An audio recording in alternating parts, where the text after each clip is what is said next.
This Film is Lit, the podcast where we finally settle the score on one simple question. Is the book really better than the movie? I'm Brian, and I have a film degree, so I watch the movie, but don't read the book. And I'm Katie. I have an English degree, so I do things the right way and read the book before we watch the movie. So prepare to be wowed by our expertise and charm as we dissect all of your favorite film adaptations and decide if the silver screen or the written word did it better.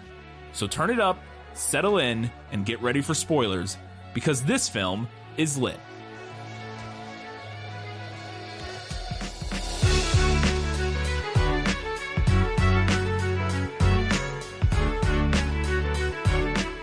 Journey with us to a magical land of brave warriors, epic quests, and 80s nostalgia. It's the Neverending Story, and this film is lit.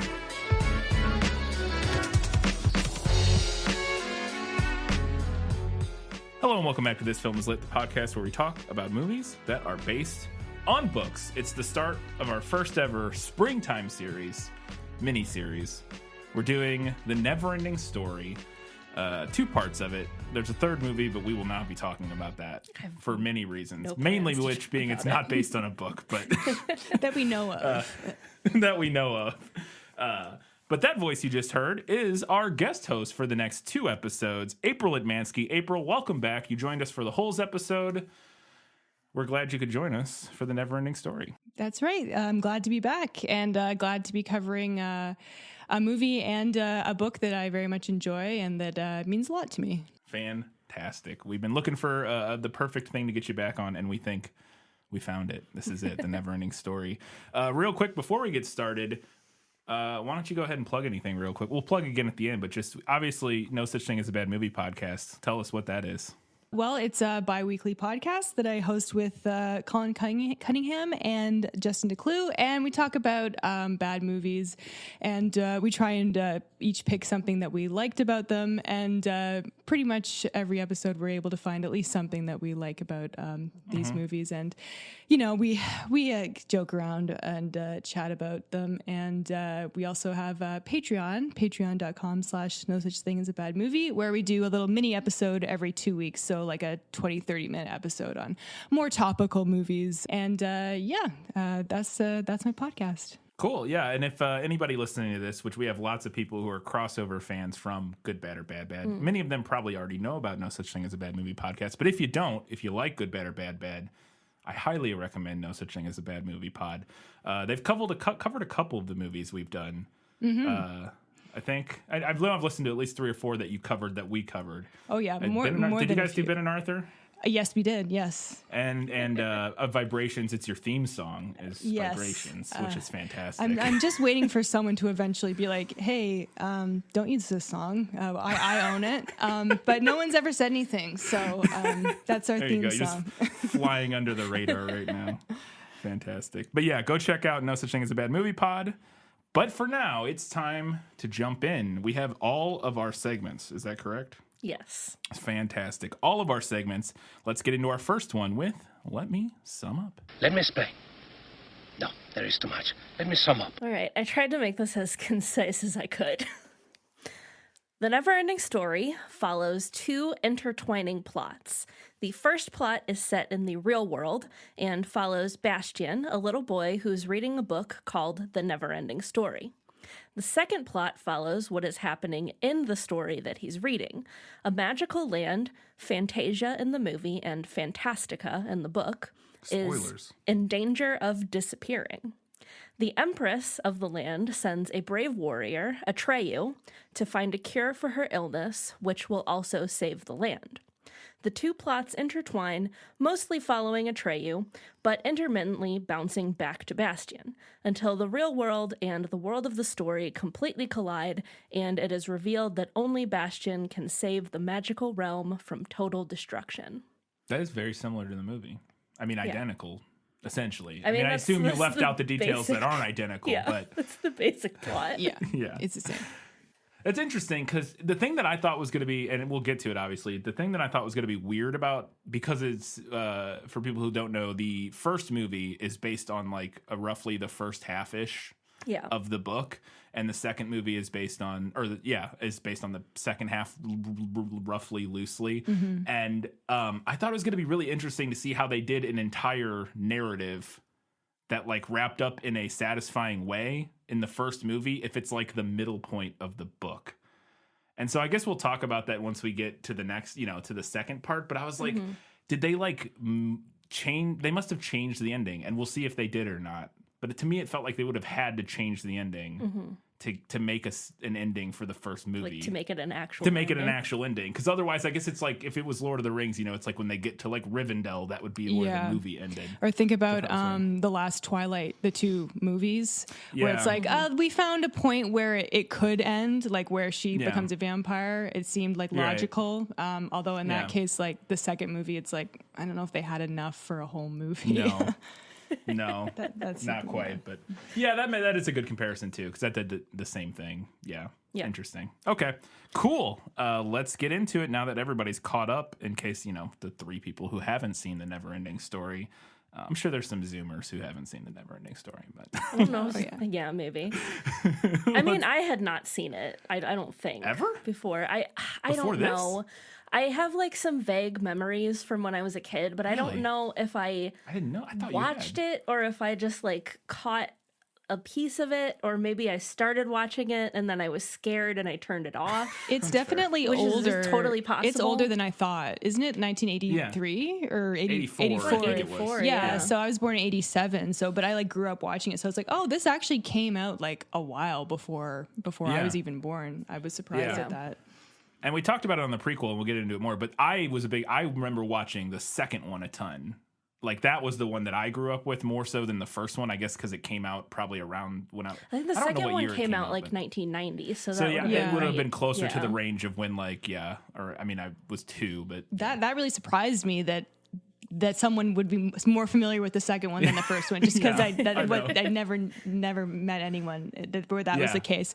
And I have seen the second one, but I saw it like once when I was a kid, and I remember like nothing from it basically, and haven't seen it since I read the book. So and we can get into that later.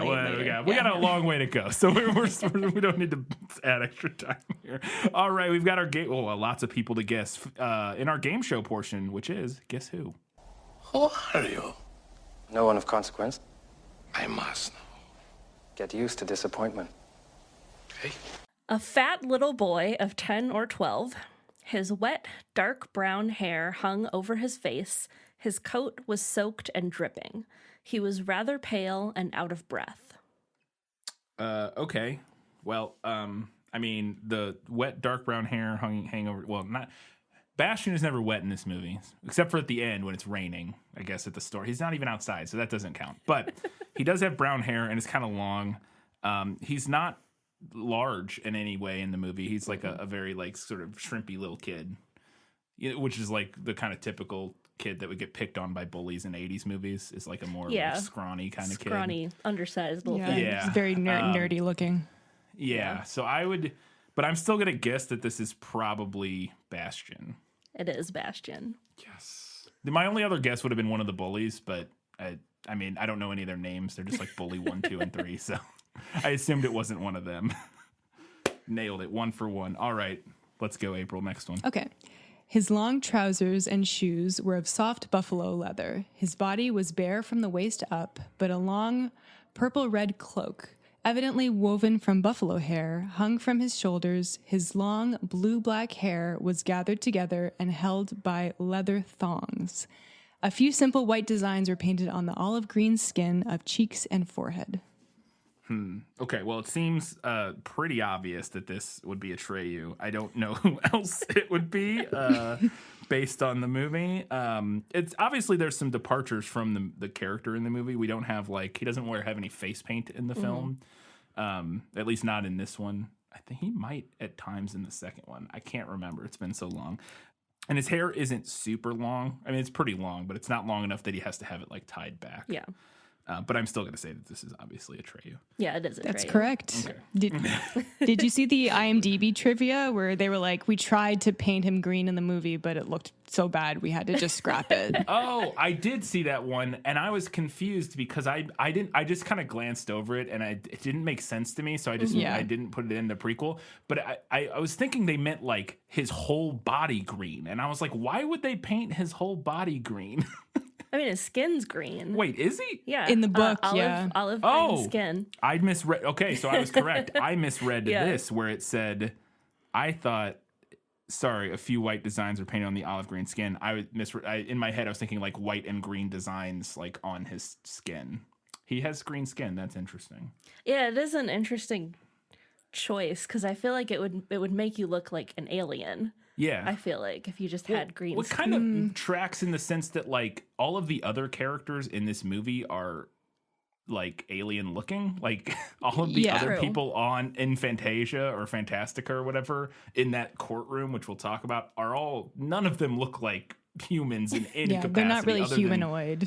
No, maybe, I mean, Chiron or whatever that guy, the guy that comes out and is like speaking for the Empress or whatever, he's kind of humanoid and he just has like the Star Trek alien version, he's got some stuff glued on his head. But yeah, everybody else is like full on not. Oh, and I guess the what's his name? The Deep Roy's character.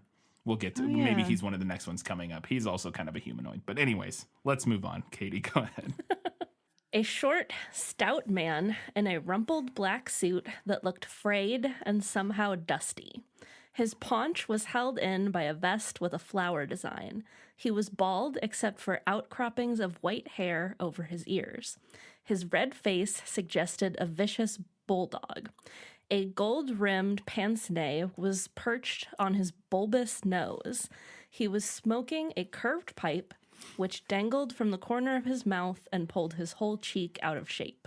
Well, that has to be, and I don't know if he has a name in the movie. I assume he does, but I don't think it's ever said. That would be the bookshop owner. Mm-hmm. Yeah, right? Yeah. Yeah, okay, cool. It's like it's got to be his smoking a name's pipe. Mr. Coriander. Is that? Yeah. I think maybe it was on like the shop window, but I'm Like painted I'm on not the sure window. if you even Yeah. see that in the movie. Yeah.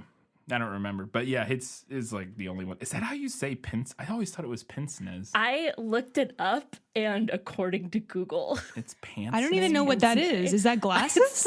it's the little glasses that just like pinch your nose and Okay. like sit there. That don't have like the little Because I was band. like, I was typing it out and I was like, I'm not sure I know how to pronounce that. So I looked it up and I was like, well, that's not what I would have guessed. No. I never even knew those had a name. Yeah. I mean, it is French, so the nay makes sense Yeah. on the second half. Pince-nez. Like, but it's probably pince-nez, pince-nez yeah. instead of pants-nez. But Whatever. Whatever. 3 for 3, crushing it. Go ahead, April. Okay, next one. He saw nothing but a very strange face bent over him. It was the wrinkliest, shriveledest face he had ever seen, and only about the size of a fist. It was as brown as a baked apple, and the eyes in it glittered like stars. The head was covered with a bonnet made of withered leaves. Okay, this is the first one that is difficult. He saw nothing but a wrinkliest, shriveled face he'd ever seen, only about the size of a fist. Brown as a baked apple, eyes and glitters. Head was covered in a bonnet made with leaves. I mean, there's only a couple characters that make sense to me. One is, and I know Deep Roy's character, but I don't think him and, assuming this is from Bastion's perspective or Atreyu's perspective, does Atreyu ever even meet that character? Which character are you talking Teeny about? Weenie or whatever his name is. The tiny. Is that his name? That's in the Deep book. Roy. No, he has a name, but I don't remember what it is. But he is a tiny. That's the name of. Okay. Sorry, but he's not I don't tiny think in the he ever movie. does, actually. Okay, and then the other one was the old guy with the telescope. Mm-hmm. Would be the other choice or the other thought I would have had, and so I'm gonna go with that guy. It's actually, this is kind of a trick because it's actually his wife. Oh, I thought it was NG Wook. Yeah, NG Wook or whatever. yeah. His name They is. look Yeah. so It's his similar. wife. I know, True, whose yeah. name is Urgel, I think. Yeah, Urgel Urgel. and Engi But Wooker. but I don't know if we ever know her name in the movie or not. I'm pretty sure they say NG Wook, but Yeah, Yeah. it's something. It is because I saw it in the credits. It is something like NG Wook or something. Interesting. How dare you? How dare you? Go ahead. He had the body of a man from the waist up, and that of a horse from the waist down. And he was furthermore a black centaur. His human half was the color of ebony. Only his curly hair and beard were white, while the horse-leg half of him was striped like a zebra. There's no centaurs in this movie, Katie. You can't do this. Characters in the movie. Another Okay. trick question. Who would is Artax a centaur in the book? Because that would be wild if Atreyu's riding around on a centaur in the book. I'm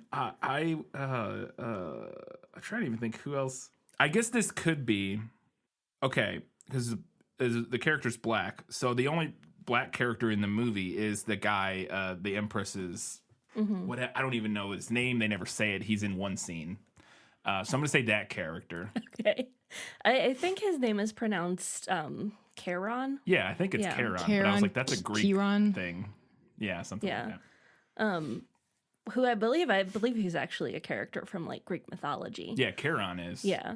But I don't know if it's, yeah. But yeah, he is that. It is that character. Yes, they just didn't make him a centaur. They didn't make him Okay. a centaur. I was like, oh, they Disappointing. probably didn't want to try and make that. But look at all the different things they made. Yeah. Like, they could Everything have else done they it. made. Yeah. Yeah, I feel like a Oh, centaur he's would only be on in the that easy one side scene, of. and he just stands there. They could have made him a centaur. Yeah, that's true. He just kind of walks out and sits there. They could have I don't just know, like they just- shot the second half of a horse and then had him like stand in front of it and kind of frame Yeah. it so you can't see. Would have been fine. Would have been fine.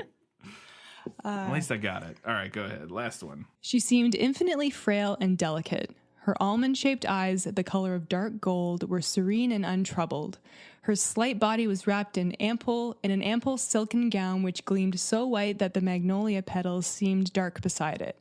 She looked like an indescribably beautiful little girl of no more than 10, but her long, smoothly combed hair, which hung down over her shoulders, was as white as snow. Okay, so that's rather obvious that this is the childlike empress, but a distinct, a very obvious change is that she does not have snow white hair in the film. She has like brown hair, black hair, something like that. That's correct.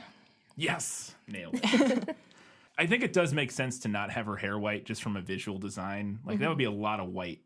It would be very like She would blend Yeah. in a lot. Yeah. completely blend into the background. She's already a very white character. I didn't think that we would be able to do Guess Who because in this book, every character is like a different species.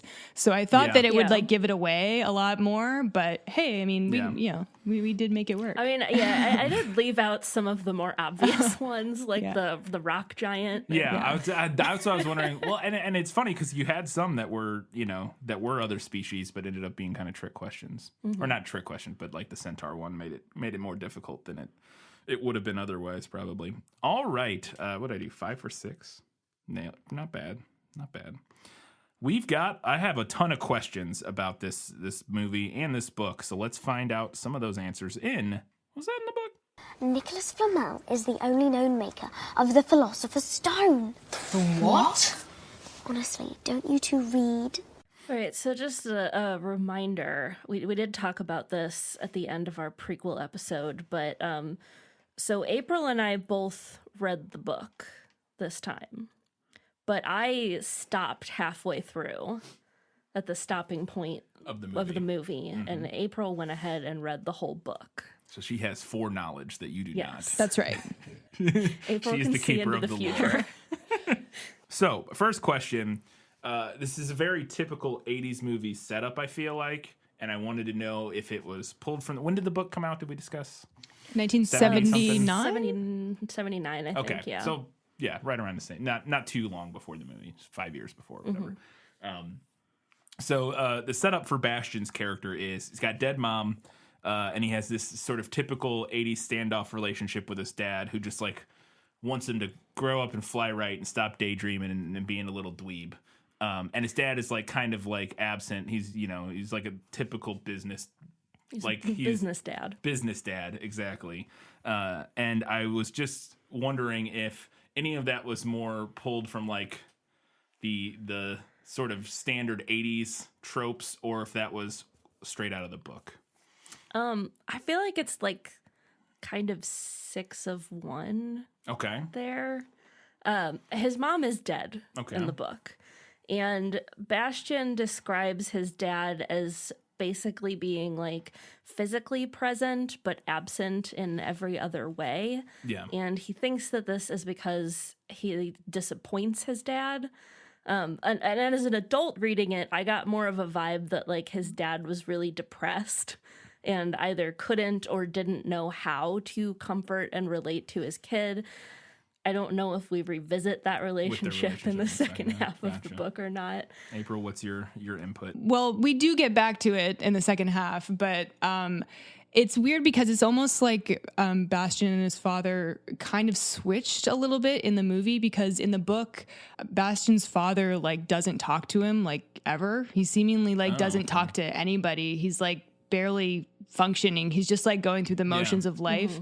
And so like Bastian's like thinking about it, and he's like talking about how horrible it was when his mother died, but day after day it slowly got better and better. And he would sit in you know, the living room with his dad at night and be like, why doesn't he talk to me, like just to have like company? And his father will be there like holding a book but not even reading it, which is like, so he clearly is super like depressing. Horribly like depressed, and like he gives like Bastian everything he could have wanted. Like he has like tons of books, and he says he has like a hamster and toys, but he doesn't have like he doesn't feel like he has like his love anymore. And that's kind of why Bastian kind of runs away in the book. Like after he steals like the book from the bookstore, he's like, I'm not going home today. He probably, like my dad probably won't even notice I'm gone. That's kind of, it's a very childish thing to think, but you know, he's a kid. I think it is a similar idea comes across in both. I think the movie does go a little bit more towards like, not so much that the dad is depressed, but more of like you said, that he just doesn't know how to like handle the situation with his kid. Yeah. Because I think you could read the depiction in the movie as like he's still dealing with the grief and the loss and is sort of depressed, because he is sort of, you know, monotone and doesn't. He seems to be going through the motions of like trying to be a dad, but he is at least going through the motions. Whereas it sounds like in the book he's like not even getting to that level of like kind of going through the motions in the same way. So it's interesting. It's a slightly different depiction, but it kind of hits the same beats. Yeah, cool. All right, does Bastian get thrown into a dumpster? This is another 80s trope. I mean, it's still a trope of the bullies throwing kids in dumpsters, which I don't know if has ever happened in real life, but I'm sure it has. Sure, it's happened to somebody. I know, I'm sure it has, but to me, that's just one of those things that's like happens in movies all the time and probably happens almost never in real life, but like occasionally. Is that from the book? Oh, we don't ever actually interact with the bullies, at least not at the beginning of the book. Oh, okay. Interesting. We enter the book with Bastian running into the store, into the bookshop. So is he running from bullies? Yes. Okay, so he is running from bullies, but we don't he doesn't. them. Okay, we're just like immediately into the bookshop. Gotcha. Cool. So this is an important one to me because I'm a lover of props. I love cool props. We talked about it in the prequel episode, how we found that you can buy the exact replica of the Neverending Story on Etsy for like $130. And I want to know if the description in the book, we get a description of the Neverending Story in the book, and if it at all resembles what we see in the film. Yes, I would say it looks exactly the same, except the Orin symbol is slightly different. In the book, it's just 2 snakes that form a circle. And in the movie, they're kind of like intertwined. Kind of like knotted, so that's seemingly the only difference. It looks pretty much exactly the same. Cool. Oh, that's awesome. I love because that was one of the things that was disappointing about Jumanji, was like the board game in Jumanji. I mean, it's a picture kids book, but the board game in Jumanji is just like a Monopoly. It's just like a cardboard board game, and the one in the movie is so cool. Yeah. So, all right. So this is the vibe I got in the movie with the shopkeeper, was that he like he kind of like he's like that, you know, he's like Santa kind of like in some movies where he kind of sees in Bastian that he's this smart kid, you know, who's read all kinds of stuff, and he kind of sort of and sees that he's going through something and sort of like honeypots him into taking. He gives him the opportunity. Yeah. He's like, maybe I'll just leave this book here that you definitely shouldn't read, and then walks away. Is that how it plays out in the book? Because that's always I like that kind of trope in movies. That wasn't the implication that I got reading the book. He does go to answer the phone, and that's when Bastian snatches the book, but we don't get like a knowing smile Which would be from hard. him. Or I feel like that would be hard to depict in the book because it's from Bastian's perspective, I would assume. So like we're not because the sort of knowing wink we get from the bookkeeper in the movie we see as the audience, but Bastian doesn't see. Right. And so I feel like, that does make sense. It's funny you just mentioned Jumanji because it's kind of like that in the book where he's like drawn to this book and he doesn't really know why. Kind of like the Jumanji game, but like in the movie, the bookshop owner is like, this is a book that you will be. He basically says you'll be sucked into it, kind of. So he doesn't say anything like that in the novel, I don't believe. Gotcha. Okay. I love that trope in movies though, where there's like the old, where they're like, oh, don't, no, you definitely can't. Don't do this. Don't do it. No. And then just like leave it there and walk away. So once we get into Fantasia, he grabs the book, he runs off and he starts reading it. And the first three characters we run into in Fantasia or Fantastica, depending on which we should explain that. You did mention it in the thing, but in the book it is Fantastica. And they changed the name of the magical realm, which I'm sure you may have notes on later. So we'll just wait on that discussion. But the first three people we run into when we get into Fantasia are. I really truly think he's called Teeny Weeny in the movie. I think that's his credit. I'm on IMDb. I could be wrong. Played by Deep Roy. Maybe most well known for playing the Oompa Loompas in Charlie and the Chocolate Factory, among a bunch of. He's been in tons of stuff. And then it's the other character, obviously Rockbiter, and then I don't even know, like a troll or something. He's called a Nighthawk. Okay. He kind of looks like a goblin thing. Yeah. Yeah. Yeah, but I love in the movie, they all have their own cool, unique vehicle. Like Rockbiter's driving a rock motorcycle, and the goblin is flying on a bat hang glider, and Deep Roy is riding on a super fast snail. And I was into that, and I wanted to know if that's in the book. Yep, they all make an appearance in that exact scene in the book. And said the only difference is Deep Roy's character is supposed to be tiny because he's tiny. So he's supposed to be smaller than everybody else, but he still has a racing snail. There's an extra character in that scene, but they just kind of cut them out because it's not the Will-O-Wisp. Yeah, not really necessary for the movie. So. Yeah. What is the Will-O-Wisp? It's like a little glowing like person that is in like a glowing orb and like darts around the place. Oh yeah. I feel like they were like, that's too hard. We already got too much stuff going on. There's a lot going on in that scene. Yeah. So then we move forward quite a bit. My question moves forward quite a bit. We get to the throne. It's not even that far forward, I guess. They're all going to the same place, and we get to the throne room and the White Tower. What is it called? The Ivory Tower. And we get to the throne room, and we mentioned it earlier, but it is full of just the strangest creatures. And I really wanted to know how many of these are described in any detail in the book.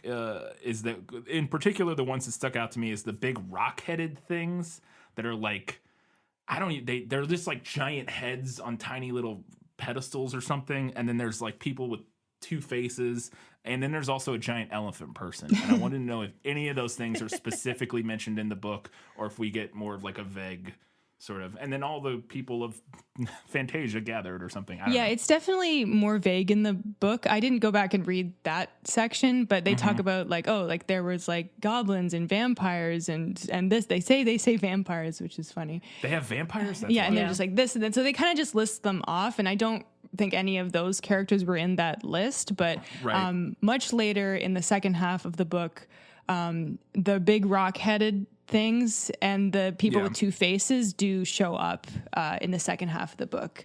They actually have like 4 faces on each side of their head. Okay. And they have like a name and everything. Don't recall any elephant people though.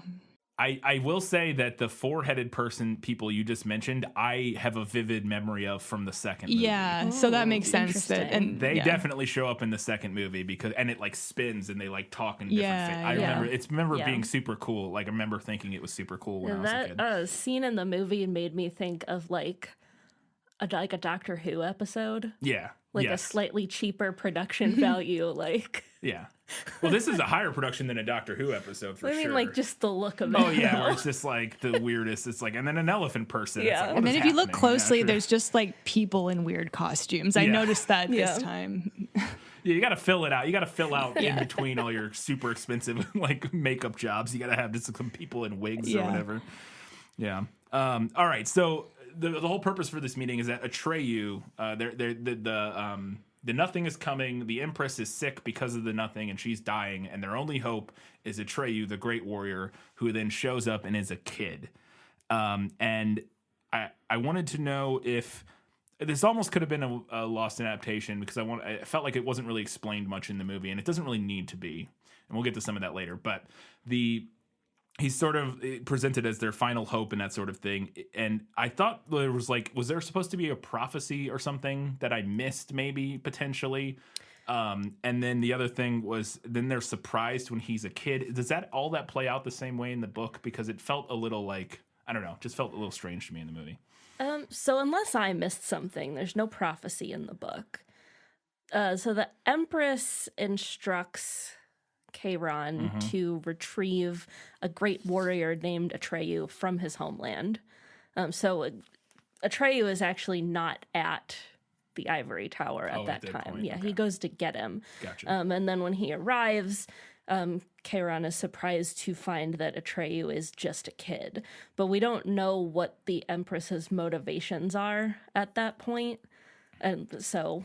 Gotcha. I think that they Which we also don't in the movie. Yeah, I think they just say that, no one really understands why the childlike Empress makes these decisions, and we can't question. It's unfathomable, but she's wiser than everybody, so we just have to do what she says.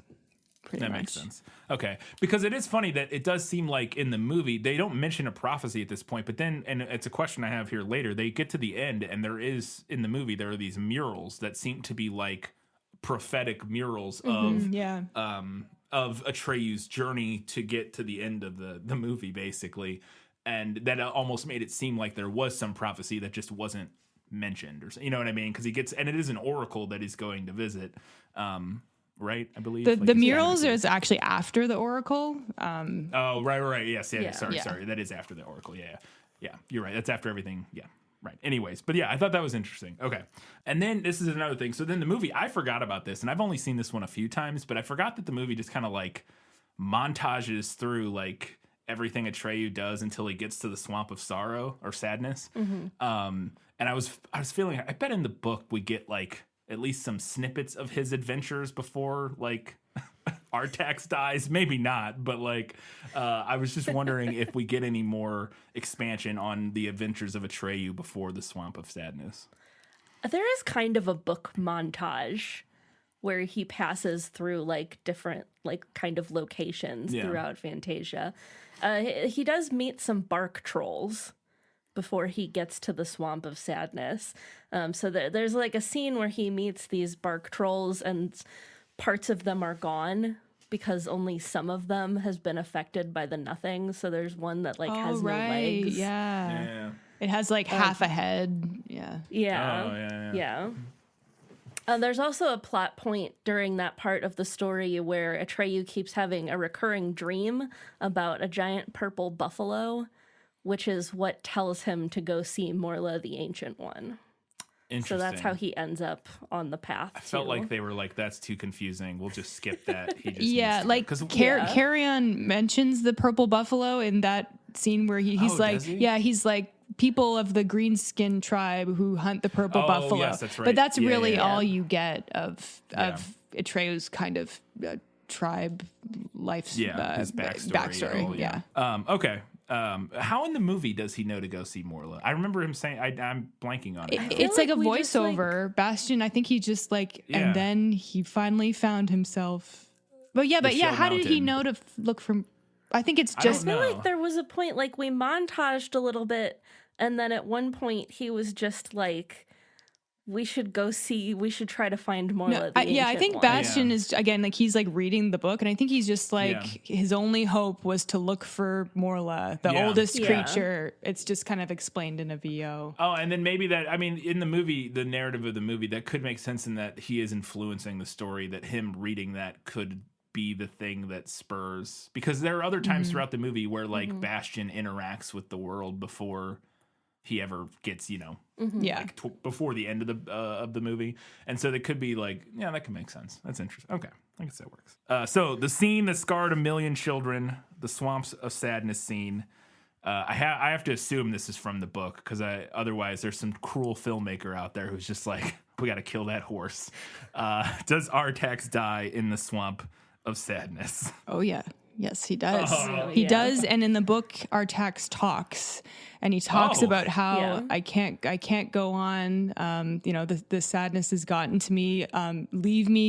I don't want you to see me die. It's it's devastating. And I've read it before, but and of course I cry every time I see that scene in the movie. But like as soon as I was getting to like the beginning of that scene in the book, like tears like shot out of my eyes. It's awful. Uncontrollable. It's just awful. Yeah. You know what I forgot about that scene? I've obviously seen it several, a handful of times, but I forgot that in the movie, in my head, there isn't music playing in my memory of that scene, but their score plays through that entire scene. Yeah. And it still works, but I was like, I feel like it would be so much more devastating if there was no music and it was just the sounds of like the horse struggling and him. Like to me, that would because that's how it sticks out in my memory is just like him talking to the horse. And for some reason, I don't have like music playing. The during swells that. of the score. I was so keyed in on like the horror of the moment, and so it surprised me that there's like this music playing. I think it still works. It's still a very effective scene. It's just I thought that was interesting because it was not what I remembered at all. Yeah, it's interesting how like different memories kind of come back. Yeah. Like I remember like that music because it almost sounds like a church organ, like a funeral. It's like a funeral song. Yeah. Okay, so Artax has passed away for now. Spoilers, he comes back. It's all right, people. Don't worry. He gets brought back. Does Morla, he gets to talk to he has his Avatar the Last Airbender moment, and he talks to the giant turtle that tells him how to save the world, basically. And I was like, wait a second, I've seen this before. Obviously the one came well after the other one. But she keeps sneezing. I assume she. I don't actually know. Let's not bring gender into it. It's a giant ancient turtle. It doesn't matter. But Morla keeps sneezing on Atreyu as like this. It's this running gag throughout the scene. And we find out that she's allergic. They're allergic to Atreyu. And I wanted to know if that felt like a movie gag. That felt like they're like, we just had this really sad scene with the horse. We got to lighten the mood a little bit here. And so it felt like a movie ad to me. It was. Yeah. She's not allergic to children in the book. And I also think maybe they added that because otherwise they're just talking. They wanted some kind of visual movement to make it more interesting, I guess. Yeah. Yeah, they are just talking. And like I said, it's coming off that last scene. It's like boring talking scene after sad death scene is like kryptonite for kids. I feel like we don't need that. I gotta say, I get it, but I didn't love it. I felt like it was goofy in a way that I don't personally care for. Isn't that like a trope? I feel like I've seen that in other things, but I don't know what. There's the only other thing I could think of that it reminded me of was the scene from Jurassic Park where Ellie, or is it whatever her name is, the when they're in the trees and the brontosaurus sneezes on her. It's pretty similar actually when you think about it. Yeah, it's a very similar. It reminded me of that scene a lot because they're in a tree and get sneezed on. And I was like, that almost feels like a callback to this. But so you had that in better in the book, Katie. Yeah. Yeah. All right. Does Atreyu? So after he gets he gets done talking to Morla, he knows what he has to do now, and he's trying to get out of the swamp, and he's getting sucked into the swamp, and he can't get out. And also the Gormok, what is it? The Gormok? The Gamork. Gamork. Whatever. Good I luck. wasn't even sure what you were trying to say for a second. Good luck pronouncing any of these names because they're all made up words. The Gamork is coming after him. And at the last second, Falkor swoops in, snatches him up, and saves the day. And it felt like a convenient way for the movie to get from like point A to point B in a way that maybe the book wouldn't have done. And so I felt like that might have been a movie ad. thoughts? No, it's slightly different in the book. So he leaves the swamp and he just walks aimlessly and he ends up kind of in a rocky kind of cave area and he meets a giant spider named... so glad that wasn't in the movie. Ygrimmel. Ygrimmel. Yeah, sure. So Ygrimmel has Falkor in her like web and Falkor's trapped. And Atreyu, he wants to like save him, but he doesn't know how. And also Ygrimmel isn't actually just a giant spider. It's like several different smaller insects that can be different shapes. So it can also be like a big scorpion or like a big beetle and it's like changing. It's really creepy and scary. Yeah, it's a nightmare. Yeah, so I forget exactly how, but she reveals the secret that if you want to escape from here, all you have to do is let me sting you because my poison can transport anybody wherever they want if they have it in them. But I don't tell anybody because why would I do that? Because I want to eat them. So he does. And Falkor was like listening. So anyway, he lets her sting him and he wishes himself away somewhere, I guess. And then he wakes up and he's at the scene with the gnomes. And so that's why the gnomes are like healing them because they were poisoned. So that's a little that's a little lost in adaptation thing because it's like they left it in the movie, but it didn't really make sense that he had like this wound on his arm and stuff. Yeah. Okay, that's interesting. I mean, it's one of those ways that they kind of just let's just go. Like I said, kind of get from point A to point B. We can't do that creature. That's just insane. Too scary. No, I mean, that would be a nightmare. Yeah, that would have been terrifying. I'm glad they didn't do that. I wouldn't have liked that at all. That would have been a super note for me as a kid too. I mean, I hated spiders as a kid. I still don't like them, but not nearly as much as I did back then. And I also, the idea of seeing Falkor trapped in a spider web is upsetting. Yeah, I don't like that at all. After we just saw Artax. Yeah. All right, so you just mentioned them, the gnomes that they meet that are healing them, not Miracle Max and Valerie. Which you mentioned this when we were watching the movie, Katie. They have like the exact same energy as Miracle Max and Valerie same energy from The Princess Bride.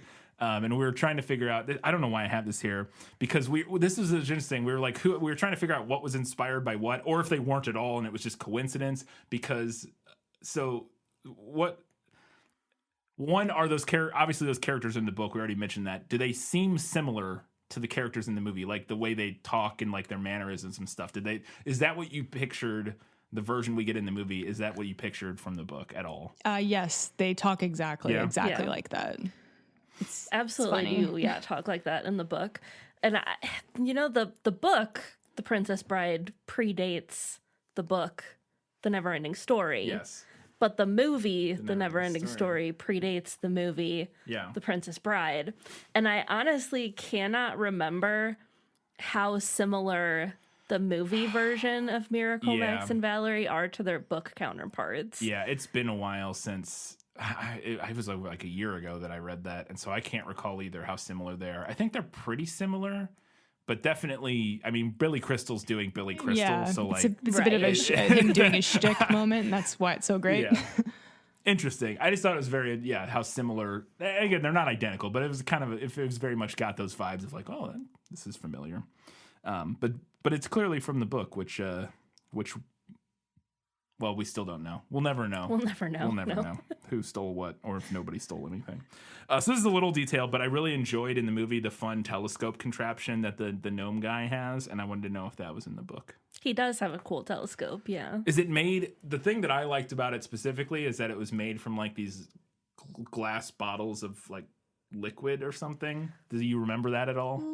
I don't remember if they described what it was made of. Do you remember, April? No idea. But I did like the look of it in the movie, and like a part of it had like crystals like poking out of it. Yeah, at the front. Yeah, there were like these crystals that came off the front, and then going up, it had like glass like jars of liquid that I assume were like refracting. I don't know. I thought it was cool. Really good looking. Like props in this movie. Yeah, and obviously like all the costumes and creatures and stuff. Like very good. Yeah. Super cool. Speaking of creatures, we get to the gate. This is what they're looking at with this telescope, is the first gate that Atreyu has to go through. And I wanted to know if this is what happens in the book, because in the movie, apparently the gate just sort of judges if people are worthy, sort of like your standard, like, judging the content of your character. And in the movie, if you're unworthy, you just literally get electrocuted to death. And I was like, wow, that's okay. Is that what happens in the book? Do you get electrocuted to death by Sphinx? So if they don't let you through, you get frozen unless you can solve every riddle since the beginning of time. Oh, is how I'm remembering. So basically, it's a fate worse than death. Yeah. okay. That does at least track with what Sphinx are known for, like the riddling thing, like that. Right, known for riddling, not so much shooting lasers out of their eyes and frying you to death. But for a movie, I get, it's a little hard to get that whole, like, you're frozen in time until you can answer every, like, how do you even, it would be tough to depict. It's a lot easier to depict getting electrocuted to death by a laser or whatever. Yeah. So, second question, are they absolutely stacked? Because that was something I completely forgot about. Is how large the breasts are on these. You know what? I was like, when I was a kid, I never thought anything of that. But when I was a kid, we taped this off television, and that was the VHS that I watched over and over. And now I'm like, would that even be on television nowadays? With the gigantic, because it's a statue, it's okay to have big stone boobs. And I think you could get away with it if they didn't have nipples, but they have nipples in the movie. It was such a bold choice to give them nipples. Yes. And I was like, if they had not had nipples, I think they could get away with it still. But I was like, all right, no, that I do not recall that as a kid. I feel like I would have a vivid memory of that, but I didn't. I think in the book they're just described as your basic Sphinx. Standard Sphinx. So there was just some prop designer was just like, I got it, guys. Don't worry. And the director, they brought him on set that day, and the director was like, is this what we're doing? And it's like, well, we don't have time to redo it. It's a little something for the parents in the audience. And so this was a movie thing. So we see the guy get electrocuted, the brave soldier or knight or whatever. And then Atreyu's like, all right, I'm trying it. And he goes to run through. And this, I felt so silly to me in the movie, is that the whole point is it judges your character, and if you're judged worthy, you can walk through. And in the movie, he gets to it, and then he gets nervous, and then they start to shoot at him, and then he like runs and just dives through and like barely avoids getting blasted by the lasers. And I was like, well, that's not the point of this. Isn't that he's fast and can run through? That can't be what happened in the book, because that makes no sense. This is a dumb movie change. Is that what happens in the book? So in the book, he just walks right through and they don't shoot at all. It's described kind of as he's kind of scared about it, and he's slowly walking, and then before he realizes it, he's already walked past it. But as far as like the gate, I didn't interpret it as they're judging like who's worthy. It was more just, as they say, like, be confident. It's just if you're like sure of yourself, and like you have to. It's about believing in yourself, essentially. Right. So that's why I liked that moment in the movie, because it's just about don't doubt yourself, don't give in to fear, and go for it. And that's what he does. And if he just jumped and there was no shooting at him, and I don't think it would have had the same impact. I got you. I can see it, because I guess if in my head I was interpreting it more as like judging your character, and to me that made it feel like, well, then he's not worthy or like. Right. But if it is just like believing in yourself, I think it's early enough in the story. The idea of him doubting himself here would work, like him sort of doubting himself and then trying to get him and him making it through just barely. I think does work better in that sort of looking at it through that lens, as opposed to how I was originally kind of thinking it can about be interpreted, I think, in different ways. It's not super. I don't remember clear. all the dialogue, but yeah. And honestly, I do, even though Sphinxes aren't known for shooting people with their laser eyes, I do think it's a good change. It's a lot easier to interpret and understand than what happens in the book, which I think would have been hard to explain. Oh God, I wouldn't even know. But it's a great moment, because like you get like Bastion saying like, "Run, Atreyu, run," and he's like, he's like cheering him on. It's like a nice moment. So then he does get to, he goes through a mirror, and I have a question about the mirror thing here in the next segment. And he gets to the Southern Oracle, and in the movie, it's just the same two Sphinx statues again. And I was like, that feels like probably not what was in the book. And they're just like, we need to reuse some props here or something. I don't know. I don't know why, but it felt like that probably wasn't the case in the book. I think you're right about the whole reusing the prop thing. Yeah. I mean, they built those giant sphinxes. Yeah, they built right? those Like, giant sexy sphinx. You gotta get them in there. Paint them Again. blue and shine some different blue light on it. Yeah. And there you go. This was actually a thing that I had better in the book. Because in the book, the Southern Oracle is a disembodied voice. Like, he gets past the 3 gates and there's like a kind of a palace thing there. Yeah. And it's this like disembodied voice that just echoes throughout the chamber, and it makes him speak in rhyme or it won't answer him. Mm-hmm. And what's her name? Uyu Lala. That would be my guess. Uyulala. Uyulala. Uyulala. And so I actually had that as better in the movie because I actually already just talked about how I thought the first gate was more triumphant and suspenseful, and in the book, like it just lets some people in and some people out. Like, we don't really know why, but the whole section where he's meeting the disembodied voice of the song, it felt like it went on like forever, and I kind of liked how in the movie it just kind of streamlined. He talks to the statues and they tell him what he needs to know, and they're like crumbling because they're dying essentially, and that's what happens in the book, right, Katie? Like he's in like a room of columns and they're like crumbling around him. Yeah, they're like crumbling, and the disembodied voice, whose name I will not attempt again, is getting like progressively more like kind of sad about what could happen. Right. It falls into that category of it's hard to read a song, and it's because I can't hear the melody, so it just kind of hate reading songs. It was a little. I'm not a big fan of it either. So I liked it in the movie better. Cool.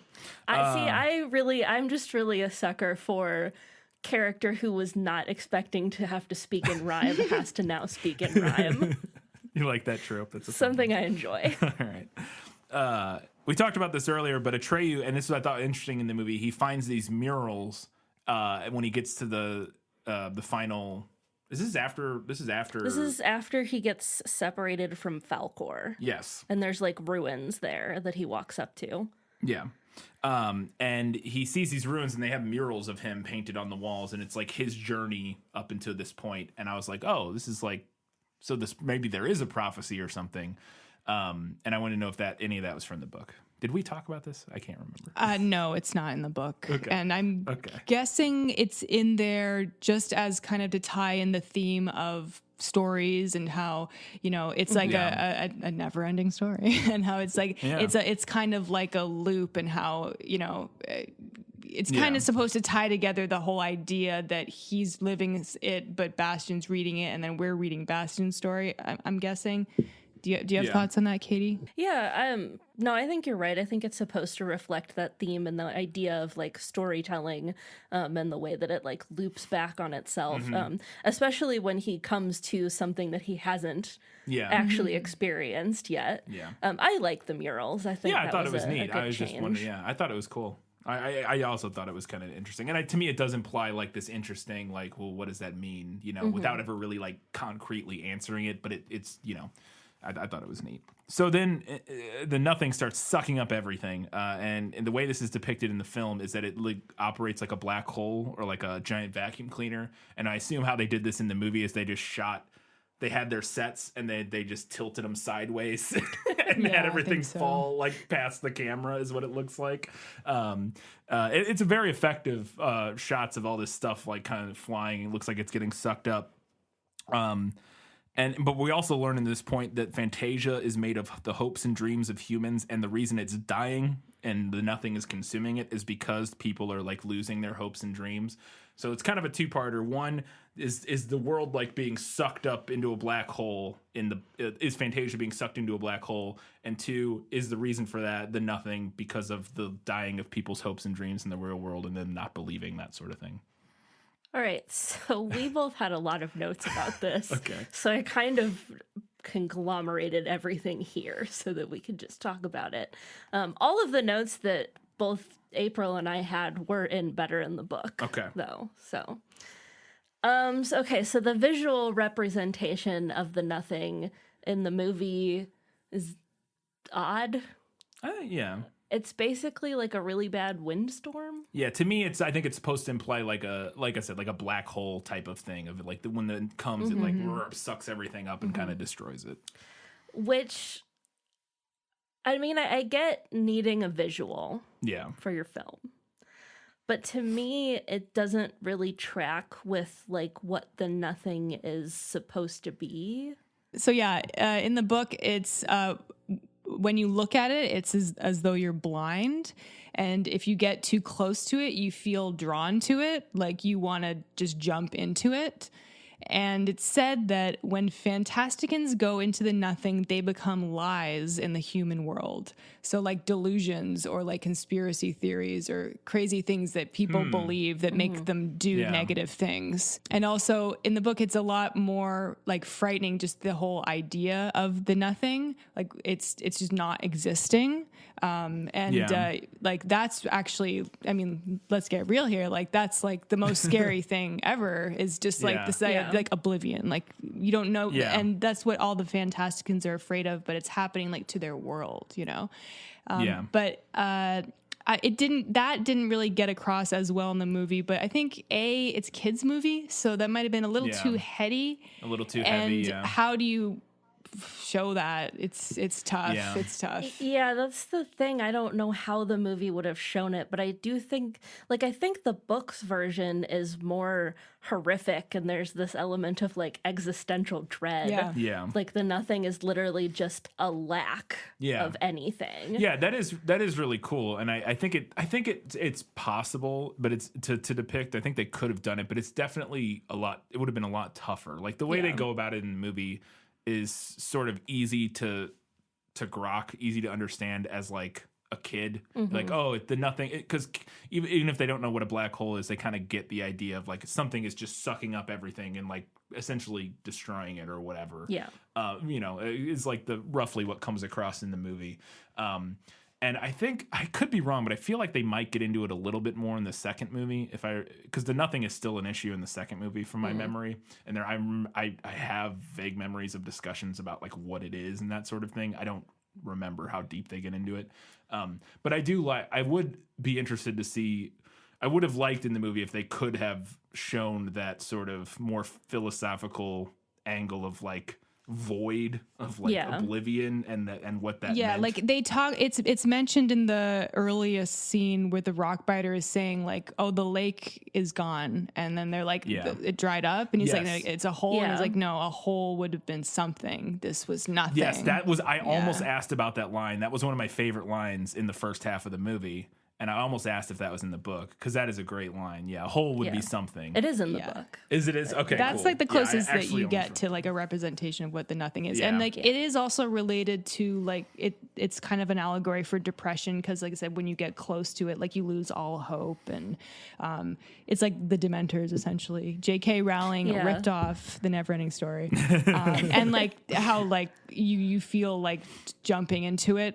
So it's kind of like, when you feel like you've lost all hope, it's like kind of like an idea of like people who commit suicide, kind of.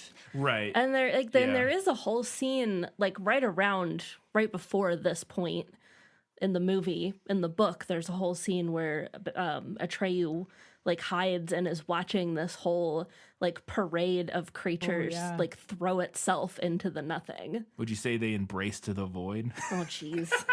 I don't understand that. Podcast. No, it's another podcast that I'm a fan of, called Embrace the Void, that Aaron Rubinowitz has been on our podcast a couple times. Yes. He's the host of that podcast. So there you go. Anyways, that sounds really creepy. And they're like lemmings, and they're like dancing Yeah. and singing and like freaking out, basically, and they're just jumping in. Interesting. Yeah, so there's we had to change that visual representation of what the nothing is. And then there's the more like kind of philosophical aspect of it that you mentioned, April, that when the Fantasticans, or the Fantasians, I guess, go into the nothing in the book, they become lies in the human world. And gosh, and the book got real like heavy and philosophical there for a minute. When Atreyu is talking to Gamork, there's a lot about like who owns and who harnesses stories. Yeah. And what stories get used for in the wrong hands. Yeah. And it's really heavy and makes total sense coming from an author who grew up in a literal fascist state. Yeah, absolutely. Yeah. Yeah. Like he actually says like, oh, like the lies could be like something like maybe it'll make people buy things they don't need or hate people they've never met or something. So propaganda essentially. Yeah. Yeah. Interesting. Yeah, they don't really get into that too much. We get a little bit of it in the Gamork. Yeah, I feel like what the movie gives us is not a pared down version, but like a slightly changed version that's a little bit easier to understand. Easier to understand, yeah. It's just like, the world is losing hopes, and it's sort of, it's more like easily digestible for children. Like the world is dying because on Earth, their hopes and dreams, they don't believe. Like it's a little bit easier to. Yeah, it's suss. Kind of I do believe in fairies. Yeah, kind of a thing. Mm-hmm. It's what at least how it read to me in the movie. Yeah, for sure. All right, a couple more questions. Does Atreyu kill the Gamork? And in the movie, it's like, I didn't recall this just being like, I was a little disappointed in this in the movie. They literally cut away during the moment where the Gamork leaps at him, and then we cut to like a separate shot and then cut back and the Gamork's dead. And I guess they just didn't want to show him stabbing it in the stomach or whatever. Mm-hmm. But even a little bit of like a tussle would have been nice to see, just something. I think that was the scene where Atreyu almost got stabbed, or the actor. Yeah. Oh, that's interesting because that's funny because we did mention that in the prequel, and it's like when we watched the scene, I was like, "How? We don't see anything." I was like, "Oh, maybe because he almost died," and they're like, "We got to cut that out. We're not doing that." I remembered that scene being a lot cooler as a kid, and then I was like, "Oh, it's literally just like a jump cut." Yeah, it's like a jump cut, and then he's like, "Oh, it's over." So no, that's a little different in the book. So they talk for quite a bit longer. And it's revealed that Gamork went to this city when it was actually full of people, and he made friends with the people there. It's like this dark town. I forget what it's called. Yeah. And the queen realizes that he's like evil and working for the Nothing, so he chains her up in this like chain that can only be broken by her, and then she jumps into the Nothing. So he's like dying of hunger and just in this like courtyard, and after they talk, and he's like, I'm like just about to die, and he's like, oh yeah, what was the name of the guy you were hunting? It was Atreyu. And he goes, I'm Atreyu, and he cackles crazily, and he passes out and dies. And then Atreyu, he starts to get close to him, I don't know, to poke him or something, and Gamork bites his leg, and his like teeth like won't close, and so he kind of does it like posthumously. It's like his last, his death kind throes, of, and that's it. And I think Falkor somehow releases him from the wolf, because Falkor shows up with the Auron, and then they use the power of the Auron to release Gamork's jaws, so that Atreyu can get out. I did prefer the book version. Mostly because I did think that the movie's version ended up looking a little bit silly, like with the jump cut. I think it's just, it looks cool. The build up for it's great. Yeah, like him in the cave, it's and like creepy, and then he leaps out. It's super creepy and super cool. But then the payoff for it's a little underwhelming. Yeah, I think if they actually had fought a little bit, I would have ended up liking the movie version better. Yeah. All right. Does Fantasia straight up disintegrate? In the movie, after this all happens, everything starts breaking apart, and then all of a sudden, Fantasia is literally just like in pieces, floating through space. Except he makes it to the White Tower or the Ivory Tower, where he runs into the childlike Empress. But is that does Fantasia just like pieces floating through space? That's not something that I got from the book. At that point, a lot of Fantasia is just gone due to the Nothing. I didn't love the rock chunks floating in space version in the movie. And we already talked about my disappointment with how the movie portrayed the Nothing. So it is interesting because I think a modern version obviously would be super CG heavy with how they did this. And I think I love 99% of how, I have a note about this later about how much of what this movie works is because of how practical everything is and how visceral everything is in the movie. I think is why it works so well as a film. I do think in particular portraying the Nothing would be something that would benefit from a more CG approach to that sort of effect, just because you could actually show, like, I'm envisioning something similar to almost like the Stranger Things, when they're not the Upside Down, but the black room that 11 ends up in sometimes when she goes. You know what I'm talking about? Where it's just like literally like a void, essentially, like a black void. In this they're flying through space with like stars and stuff, and it's not that would have looked cooler, I think. Yeah, I'm envisioning more like that because that is more of like literally like this void or something. I don't know. Anyways, which I guess that's also like the way they did it in Stranger Things was practical. It wasn't CG. True. But I mean, anyways, does the Empress go meta and talk to us, the reader? I thought this was interesting, and it made me question whether or not Bastian was even in the book at all for a second, and then I remembered that he was from the prequel. But I was like, wait a second, in the book does she just start talking to you, the reader, in this scene in the book? Because that would be interesting in meta, because that's what happens in the movie. And then so is that how does it, that whole ending where she starts talking about like the reader and stuff, does that all happen in the book? I don't recall that there's direct dialogue. I don't remember her saying, like in the movie, how she's like, they were with him when he went to the bookstore, and they meaning us. I don't. Yeah, meaning us. I think maybe she says something to that effect, but I don't recall it being that like direct. Okay. Yeah, I mean, it does get kind of meta at the end, but it's more like meta for Bastian, and not so much like the reader, which makes sense and ultimately is how it pays off in the movie. But it got so I was like, wait a second. It almost made me think for a second that maybe it maybe the movie added Bastian to be the stand-in for the reader, and he wasn't actually even in the book. Like, I could have seen that working. Essentially, that would have been a very interesting change. Yeah, I would have, and then I remembered the whole part about the green text and the red text and taking place and I was like, wait, no, okay, obviously that's not the case. But I thought it would have been a really interesting idea if the book was literally like it was almost like an interactive experience at that point where it's like, you know, she starts talking to you and you have to name the child. I don't know how it would be done, but I thought it could have been interesting. I have a tiny spoiler for the second half of the book, because like the book, the Neverending Story in the book is described as having red and green text. So he wanted to do that, right? And it's in the book, like the book. Of the book. Nice. Yeah. That's kind of neat. I talked about it, but the way he has to save the world is that Bastian has to name, and this is a weird ending, and I want to talk about this. This is what happens in the book. The way the movie he saves the day is he has to give the childlike Empress a new name, which I don't know why. The childlike Empress is a pretty badass name. I would just stick with that one personally. But he has to name her, and he does this by the name he comes up with, and she's like, you knew it all along, or you already know it, and the name he comes up with is Moonchild. This felt like out of nowhere to me. I don't know. This felt like it wasn't set up in any way. I want to know if this happens in the book, if he screams Moonchild into a thunderstorm and that saves the day. If he does do that, was it set up at any point? Like, where did Moonchild come from?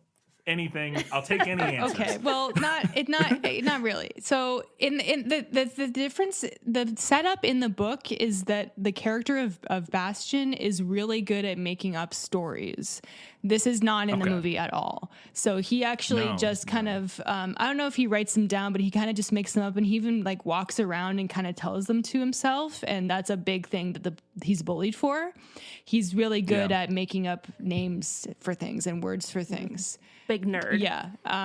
So that's the setup for that. And that when he reads in the book that, she needs a new name, he was just like, I know what I would name her. You know, he just kind of had it in his head, but he didn't like say it out loud. And then there's a whole scene after the scene in like the throne room with the Empress, where she says all that stuff that she says in the movie, but Bastian doesn't say her name, because he's scared. So she goes to the old man in Wandering Mountain, which is like a guy on the top of a mountain, and he's like reading a book, and you find out that it's the book of the Neverending Story, but it starts off like with Bastian's story. So the old man is reading the book that we are reading. So it starts okay. when our book in the real world starts. It's Interesting. confusing. Okay.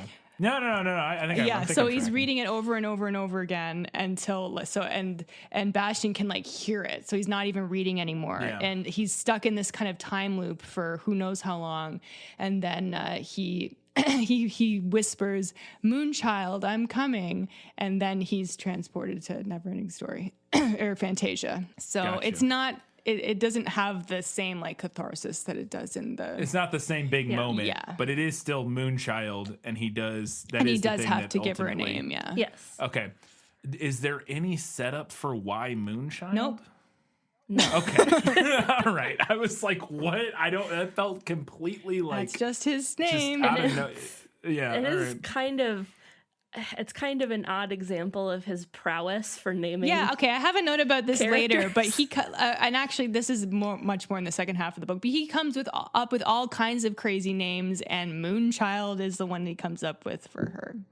It's oddly plain, you know. It's a terrible. Yeah, I think name. it's terrible, and I can't believe that his mother was named Moonchild. That's insane. Oh my god! When they teased that in the movie at the beginning of the movie, Wait, when they, whose mother was Bastian, named Moonchild? yeah. Because at the beginning, like closer to the beginning of the movie, I guess right around when they find out that she has to be named again, they tease that he would name her after his mother, and he's like, "Oh, she had the most beautiful name." And that's not in the book. Like, no, that's not in the book I at don't all. remember that. He's part. kind I of feel looking like I out the window, blanked and he's on like it. daydreaming, and he's like, my mother, she had the most beautiful name. Like that's what I would. okay, That's I what do I would remember, name okay. her. And you know? I thought, like 100%, I was like, they're not going to name her Moonchild in this movie. They're going to change it. It's going to be something else. Also, she's the Still Moonchild. childlike empress. The name has child in it. Like, can't you be more creative than that? Yeah, it's not even that big of a difference. It's like you kept half of it basically. You got rid of the cool part, which Empress is the cool part of the name. It is Moon. Yeah. It doesn't even. And also, whatever. like that Okay. scene in the movie, like as a kid, I couldn't understand what the fuck he was saying. Yes, I never could. I could barely think we understand turned it. on the captions once just to make sure, like, what is that what he said? Yes, that's what he said. Yeah. Okay. Yeah, I could barely understand it this time. I only knew by going back I was looking at some other stuff, some notes for some stuff, and I was like, oh, he says Moonchild. Okay, sure. Last question. After he brings everything back, and then he uses Falcor to terrorize his bullies from the beginning. Does that happen in the book? No, that's a complete Okay. fabrication for the movie. That scene, we were both laughing out loud at that scene. I was dying. It is pretty funny. It's such a. It's ridiculous. It's the idea of them flying through downtown Vancouver or whatever Yeah. this is. Just terror. Like, just everybody there is like, what the hell? And he's just specifically 3 kids just chasing him down. And my favorite thing is how terrified they literally they're about to die. And he's like, this is what you get for throwing me in a dumpster once. You get eaten by a giant dragon dog thing. Yeah, and Falcor's That's a like great moment. loving it. He's loving it. He is cackling. He's into it. He's cackling his ass off. Yeah. All right. I have one question for Lost in Adaptation. Just show me the way to get out of here, and I'll be on my way. Was it lost? Yes, and I want to get unlost as soon as possible. So I mentioned it earlier, but the second test in the movie is this mirror thing, and I felt like this was completely I didn't understand what the test was or how he passed it or what happened.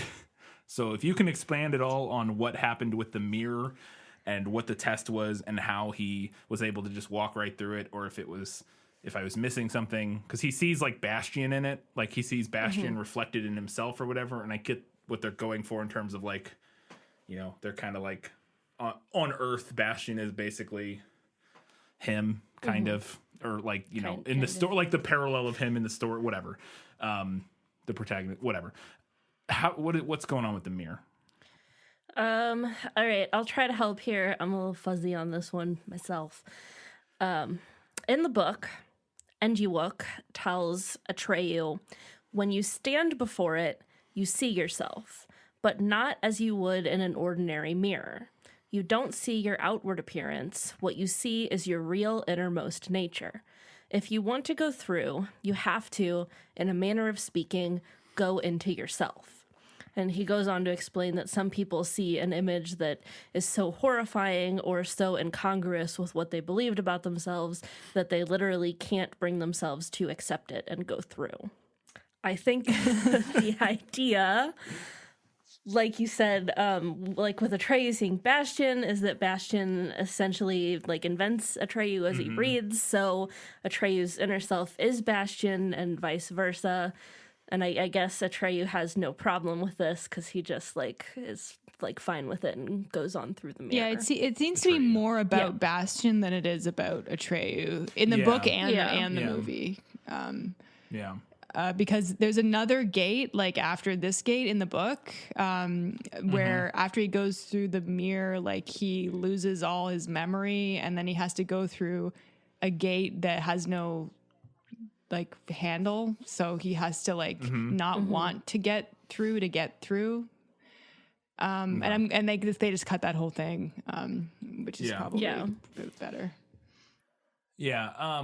Okay. Yeah. I guess it was just because it's just one of those things in the movie where he's like, I don't know. I just felt like it wasn't. I mean, and I honestly found the part with the three gates in the book even a little bit confusing.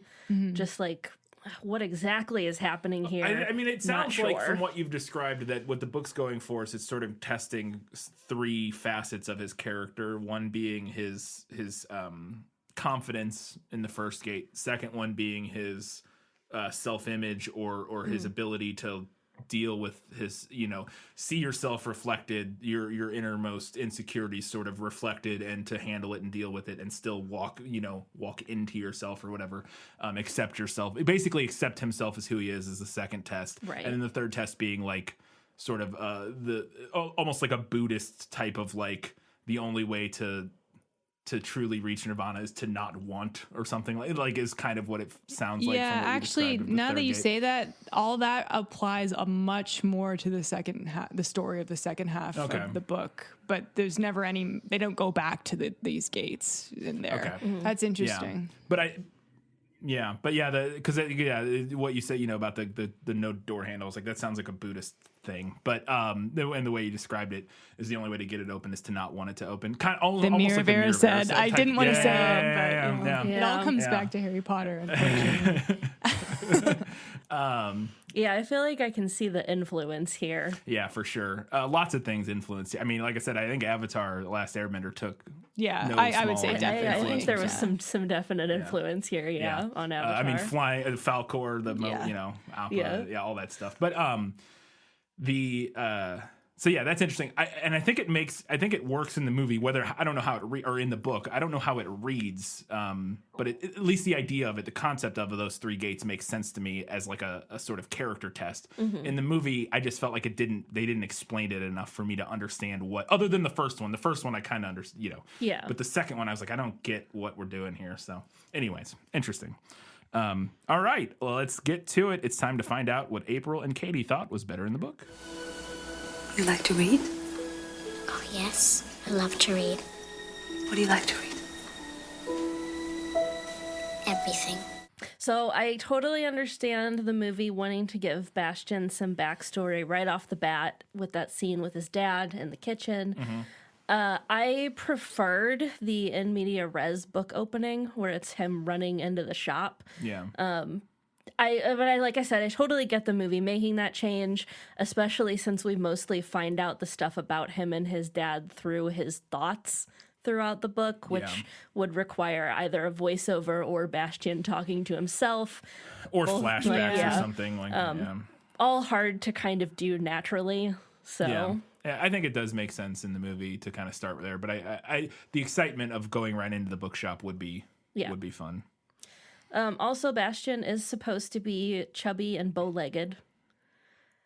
And I'm pretty sure I saw that Endo was upset by that change. It's very somewhere important. It's as I very was doing important notes. and to the second half of the book. And I'm pretty sure in the second movie he's also not chubby. So Yeah, no, he's and not. I got the vibe, definitely reading the last chapter of the first half, that it was going to be super important that he was not confident in the way he looked. In the way he looked, yeah.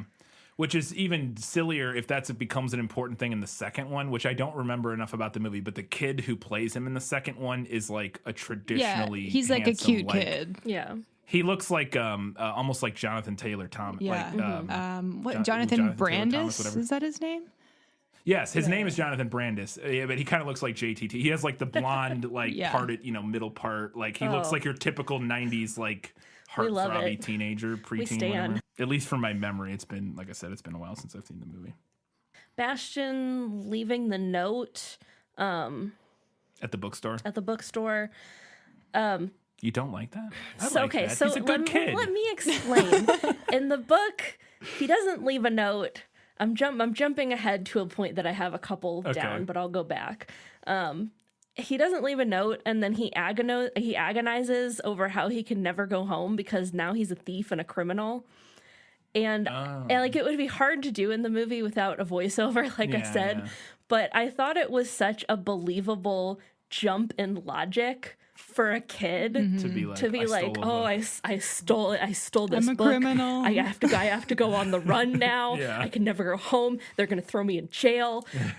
I thought it was just so believable for a kid that I loved it. I think that's a little, but also part of the reason why he's just going to stay in the attic and read like all day and night. I mean, he's also like into the story, obviously, but he's like, I can't go home.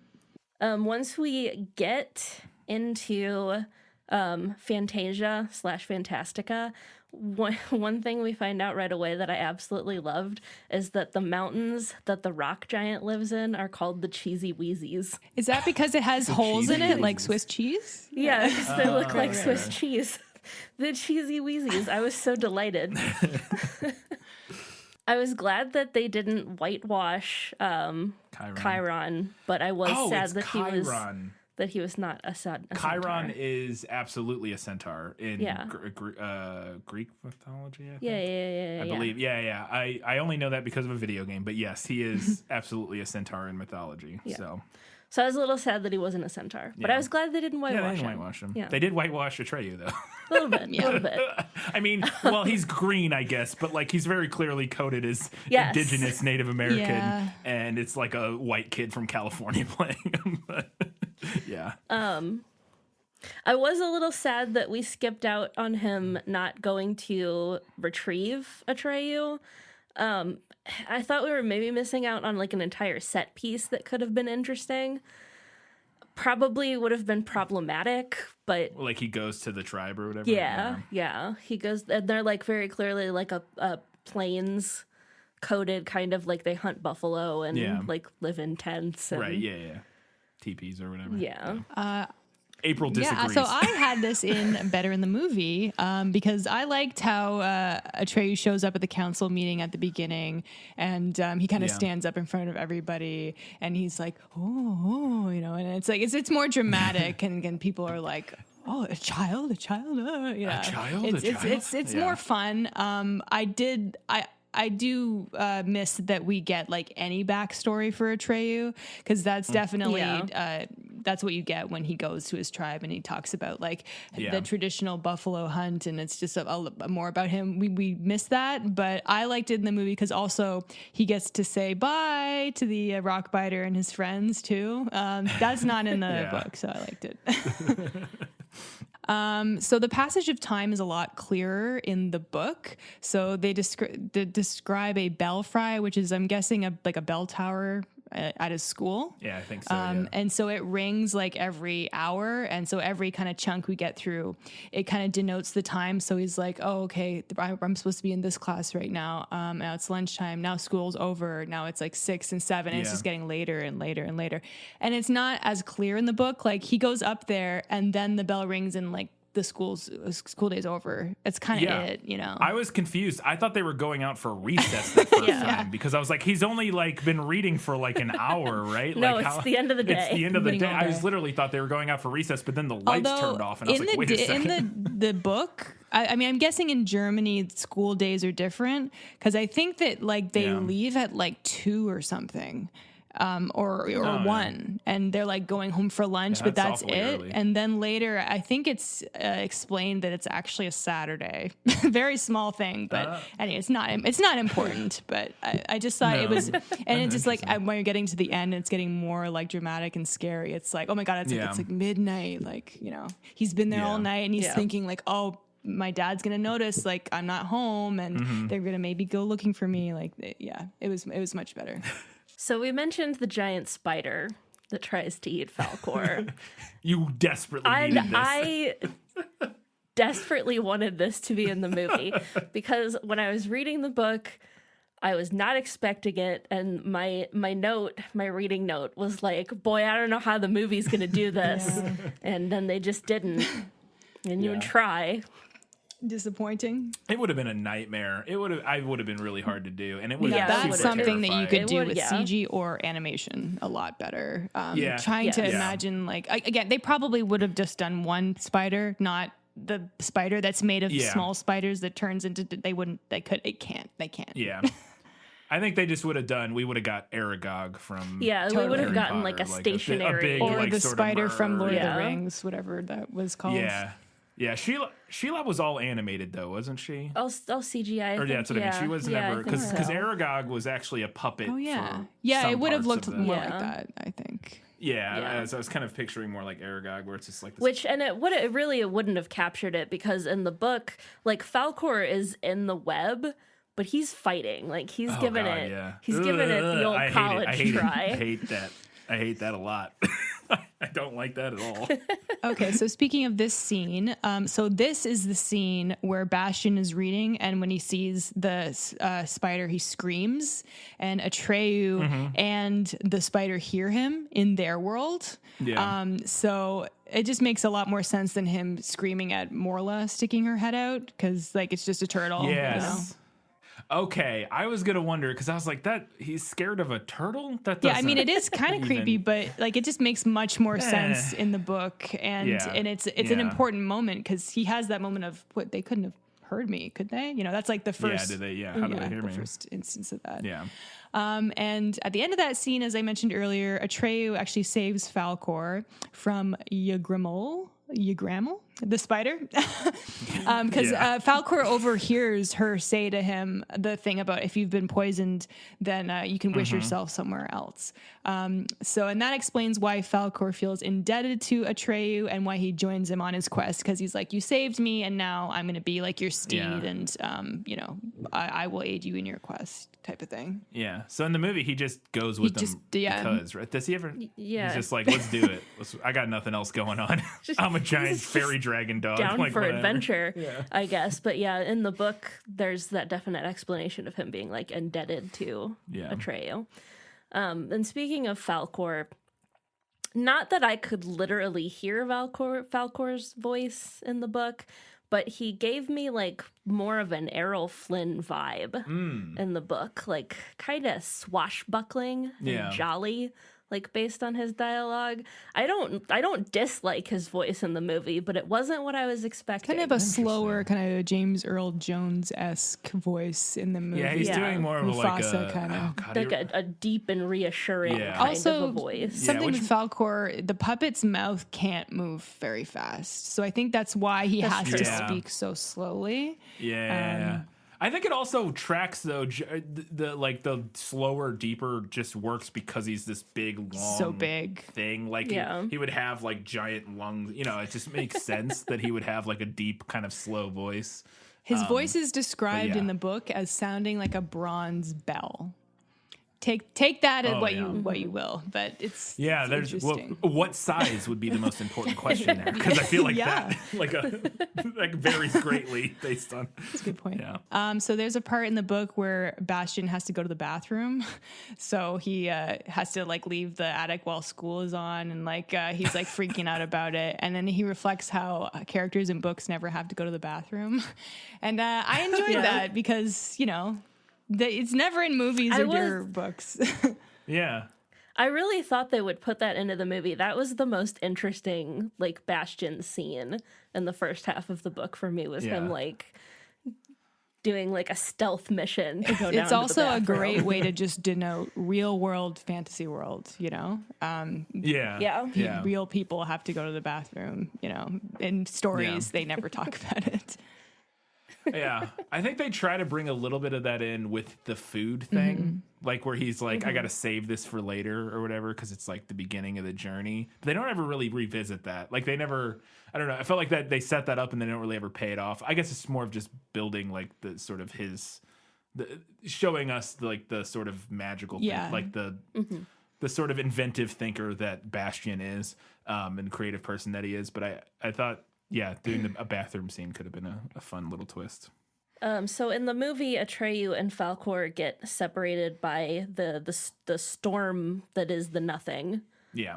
That's he not. falls off Yeah, it's 'cause not of what the- happens in the book. They actually run into 4 wind giants. Who are having a fight, because that's all that wind giants know how to do, is fight each other.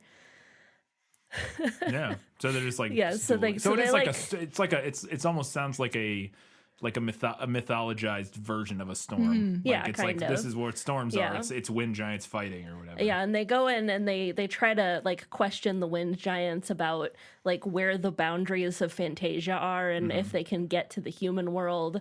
And the wind giants are like, we don't know, and then they get caught up in the middle of this fight and get separated. Gotcha. So Atreyu's character is a little more fleshed out in the first half of the book. He's definitely described as being very, very kind, and he helps like any creature he comes across. He just has this like really, really nice need to help people, even though he's on this like super important mission to like save the world. So like even like Gomork, like he wants to save the evil werewolf that's trying to kill him. Like Uyulala in that scene, he doesn't even have any memory of what he's doing there, but he hears that she's like sad and dying, and he's just like, all I want to do is like save you. He just has this like quality that is I don't really feel like that was in the movie. It definitely didn't come across like I have a note about it later, but I think that is one of the weaknesses of the film is I think the narrative and the characterizations kind of are the weaker points of the film at times, because they just don't get as much time. And like I said, we'll discuss a little more here in a bit, but I agree. And I have a vague memory that they expand on that a little bit in the second movie. I could be wrong about this, but I feel like I remember him being a more I feel like in my brain I have this memory of him having scenes in the second movie where he's like helping creatures or something. I could be completely wrong, but for some reason when you said that stuck out as like, I feel like that's a thing that I remember. So I guess we'll see. He's definitely more fleshed out in the book. Yeah. Okay, this is a random stupid thing, but it just really struck me as funny in the book. So you mentioned earlier, April, that we get a little bit of backstory for Gomork. And the reason he is in that ruined city, which is called Spook City. Spook City. Yeah. Okay. I know. Of all these names, we have like Uli Baba and the Gomork and all these things, and then we got Spook City, huh? To be fair, I don't know what happened during translation. Yeah, it's Oh, possible. that's fair, yeah, because it was in German originally. And maybe it sounded cooler in German. Yeah, that's possible, yeah. But the reason he was there was because he had the hots for the Dark Princess who ruled over Spook City. Nice. There's like a specific line in the book where he's like, she was attractive to me or something like that. I thought it was more like oh, okay. I fit right in because I was dark and evil just like them or something like that. I want to see if I can find that line because It just a quick question. He is a wolf, correct? Yeah, Yes. like a giant Yes. wolf. It's just the same thing as in the. Yeah. I thought it's what I figured based on the scene we talked about earlier where he bites him, but I was just making sure that he wasn't just like a dude. No. Or something. The Dark Princess was very beautiful in her way, to my taste at least. She stroked me and ran her fingers through my coat. No one had ever caressed me like that. Wow. Wolf's into In it. short, I lost my head and let my tongue get out of hand. Good Lord. It's like, what is even happening in this book? He revealed too much good. about his plan, is what they're saying. Yeah. All right. Let's go ahead and talk about what they thought was better in the movie. My life has taught me one lesson, Hugo, and not the one I thought it would. Happy endings only happen in the movies. Okay, first one. I enjoyed Bastian's character a lot better in the movie this time round. I have read the book before, so I kind of knew like going into it, but it had been a long time. And so we learn a lot more about him in the book, as we said. But I ended up liking him less just because his character would just kind of is a lot more negative than the character in the movie. And so this is all explored in the second half of the book, Bastian's character. But hearing him complain about every aspect of his pathetic life and how much he hates himself, it just kind of wore on me. And it's just like he just talks about like, oh, and in this class, and I'm terrible at history, and I'm terrible at remembering things. And then in gym class, I can't climb the rope, and my teachers are all mean to me, and they all yell at me, and my dad hates me, and my school people at school don't like me, and it just kind of goes on and on and on. And I was just like, it was a bit much. And I feel like the movie kind of tells you just enough about him. We can see that he's bullied. We see that he's probably not great at school because he peeks in and he notices they're having a test. And also at the beginning, like he's like, oh, you're drawing unicorns on your math test. And we know he likes to read, and we can kind of fill in the blanks of everything else. And it's a different character, but I just enjoyed it more in the movie. Yeah, he is definitely the strongest character. I mean, which makes sense because he's our main character essentially, and so we get the most time with him. But I do like his characterization in the movie. It's done. It's very deftly handled. Where, like you said, we get a little bit of details about him, but it's enough to fill in the blanks and know exactly who he is. And it also kind of trades, like I said, on other film tropes of the time period for us to fill in some of those extra holes that they don't necessarily have to show us. About him. Less is kind of more in this sense. Yeah. I liked the scene with the bullies. That's very like classic 80s movie stuff.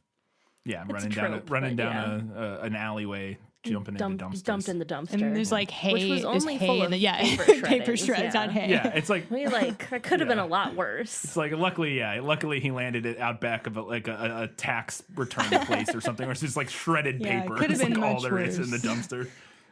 Maybe there was supposed to be spaghetti, and there's just like a very bad job at making prop spaghetti. I also thought Mr. Coriander was a little bit softened in the movie, which I didn't really mind. He starts off book accurate, Like kind very of like hey, what are you doing rough here? and Yeah. like just snapping at Bastian, but then he softens when Bastian starts listing all of the different books that he's read. Yeah, I don't think that's in the book, him talking about all these books, and then they kind of, and he's like, oh, and then he starts talking to him about books, and they bond kind of really early in that scene, which is nice. I did like the implication that Mr. Coriander wanted him to steal the book. Which I did not get from the first half of the book, although I suppose it could be a second half reveal. Yeah, It may or may not. I cannot say. I kind of said the same thing here, and he smiles, and it's like he wanted him to have it. Like he knew what was going on. Yeah, like I said, I mentioned that earlier. I do like that sort of that little trope with that type of character. Is always fun. Once we get into Fantasia, the book starts off with the Will-O-Wisp, which the movie cuts entirely and starts with the Stone Giant. I thought that made sense. Stone Giant makes a much bigger impression, a pun that I was not intending, but I'm not mad about it. I would say, other than maybe Falcor, everyone remembers the Rockbiter from these movies. Yeah. He shows up in all three he's movies. in the second He's in the one, third too. one too. Is he in the third one? I've seen the third one, but I don't remember anything about it. But I remember he's in the second one and has a child, which is I think he has a child in the third one too. I've only seen like clips of that on YouTube. I'm like 90%. Maybe I'm missing because I know I've seen the third one and maybe I'm mixing up, but I'm pretty sure he has a baby in the second one, but as well. Like he probably has it in both. If he has it in the second one, he probably also has it in the third one. But yeah, I hope the baby didn't like vanish. Well, that's the thing in this. My memory is in the second one is that the baby. It's sad seeing the baby's starving because the nothing is all the rocks are hollow because of the nothing, and the baby's trying to eat rocks and it's hungry. That's what I remember, at least. I don't know. I could be wrong. Okay. Speaking of the rock biter, in that opening scene with him, he talks about eating rocks like he's tasting wine, which I thought was a really cute touch. Like that's not in the book. He's like biting this big rock, and he's like, "Oh, it's limestone with like a snifter of quartz," and I just thought that was really funny. It's like a nice limestone vintage. It was a great way to add levity to this movie, which has levity, but it is pretty heavy in a lot of places. So it was a really fun place to start off. Yeah. So we talked about how Bastian is kind of creating the story as he's reading it, and I liked the part where Bastian's reading the part where they say, "We're searching for a warrior named Atreyu," and he like stops reading, and he's like, Atreyu, and then he brings his bag up, and he's got like a picture of like a Native American like warrior on his bag, and it was really that's a really good hint at like so he's kind of creating this story as he's reading it. It's a magic book. I thought the movie actually did a better job of introducing and teasing Gmork. Okay. Like initially and throughout than the book did. Yeah. Like there are more like reminders of this looming threat. Yeah, of this looming threat, the fact that Gmork exists. I also liked that the movie shows us a knight in shining armor trying to get past the Sphinx Gate, which we don't see anyone else actually try to get past it. You just hear that people go through or whatever. And there's like skeletons, I think. Yeah. But I like that we actually get to see it. And he gets fried. Yeah. Laser eyes. We love it. Yeah. I can't remember exactly what moment this is, but when Bastian gets freaked out and just like chucks the book across. I think it was that mirror gate, I think, when he sees. Oh, yeah, you're right. He's describing him. He literally throws the book. It's amazing. We both laughed out loud at the part.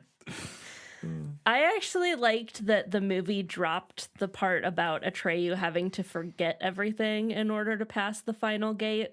I found that a little bit confusing in the book. I don't know how the movie would have done it. It's very, again, I think it's very Buddhist. Without having read it, based on both of what you said, that sort of freeing himself of all commitment and ideas or whatever and blah blah blah sounds like that's going for a very like Buddhist sort of when you're reading it though it's kind of just like an extra step that you kind of feel like you don't really need. Maybe it was just so it's like 3 gates is kind of more common in stories than 2.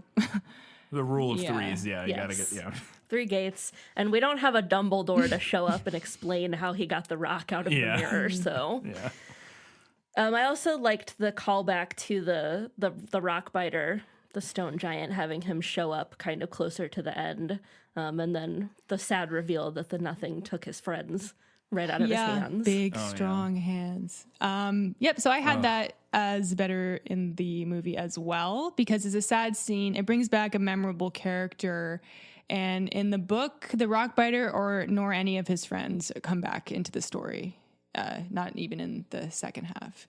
Oh, wow. I was kind of. He's definitely in the second movie. So there we go. I remembered. I couldn't. I was like, I thought that they came back in the book, but no. Oh, all right. I really thought for sure they would, because they do a couple times in the first half of the book.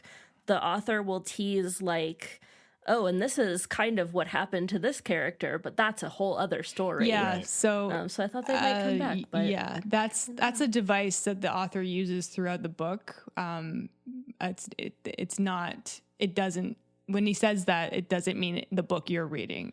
it means nothing. It's a lie. So I had a lot of feelings about the nothing and what the movie did with it. And I didn't love what the movie did, but I did like the stakes at the end of Fantasia, like literally crumbling while they're waiting for Bastion to show up. And I thought mirroring it with the storm in the real world was nice too. Yeah. Yeah, I mean, it definitely makes sense to have that storm going raging in both places. It just made it more dramatic, perfect kind of ending to the third act. So I love the part where the childlike empress breaks the fourth wall and looks right at the camera. I think it's such a wonderful use of film language to include the viewer in the story, because you're like, whoa, she's talking to me. You know, You're Bastion now. Yeah, I thought it was great. I kind of already covered this earlier, but I liked it better in the movie when Bastion yells Moonchild into the rain, like out the window, because in the book, like he's just like kind of trapped in a loop hearing the story, and he kind of says it to escape, essentially. He's not really saying it for the right reason. It's just more triumphant, like he really wants to save her in the movie. And so Bastion's reasons for not saying Moonchild and saving Fantasia, it's definitely better in the movie, because we had that earlier setup of his father telling him, you got to stop living in a fantasy world, you know, you got to, you know, what does he say? Keep your feet on the ground. Keep your feet on the ground. Yeah. You know, because, you know, we need to move on. I feel like that works better as motivation. In the book, it's because he's self-conscious about himself and he's scared. In the book, he's like, I can't save Moonchild because when she sees me, she will be disappointed in me because I'm fat and I'm a loser and I'm not a warrior. And also he's scared because he's like, I would love to save you. I would love nothing more, but why go to Fantastica? I don't know about all those monsters there. Like that's it. He says that. So it's like, you don't like him as much in the book, I found. Like, although he's more realistic. He's a more realistic child. And in the movie, it's a more kind of fictionalized kind of little kid movie hero. It's just different. But I kind of prefer the movie. I was kind of torn on some of those changes, but I like your rationale, so you might have convinced me. I do think the movie ending is a lot clearer. I think it's a better character arc for Bastion there at the end. I did like the idea of the old man in Wandering Mountain, like reading the Neverending Story over and over again, and it getting very like loopy. But I do think the movie's version was a lot clearer and more dramatic. And the very end of this movie is ridiculous. But I really enjoyed that Bastion's first wish was being to ride on Falcor. Because that is relatable. You can apparently do that with the prop, right? You guys were saying, dude, if I was there, I would totally do that, and I would feel stupid, but I would be like, you know. I would like to think they have it set up in front of a green screen. And I would hope so. I would have liked to imagine they do. All right, we've got a few things in the movie Nailed It. As I expected, practically perfect in every way. So Bastion does run into the bookshop to escape the bullies. Right out. So we had that, nailed that. Mr. Coriander going to answer the phone, and Bastion stealing the book while he's out of the room. And then he hides in the attic at school, starts reading. Yeah. So all of those plot points right from the book. And also the look of the school attic that Bastion hangs out in looks exactly the same. He brings like an old gym mat to the middle of the room, and he has like army blankets, and there's like taxidermy animals and just kind of odds and ends and stuff. Like a bunch of stuff. I was almost going to ask I'm about not sure why is in the attic of a school. Yeah, but I was almost going to ask about the taxidermy animals. I assume that's like old biology class or something. They might be right. Something like that, yeah. And does he have candles at some point? Yes, he does. Because it becomes night and he doesn't have any light up there.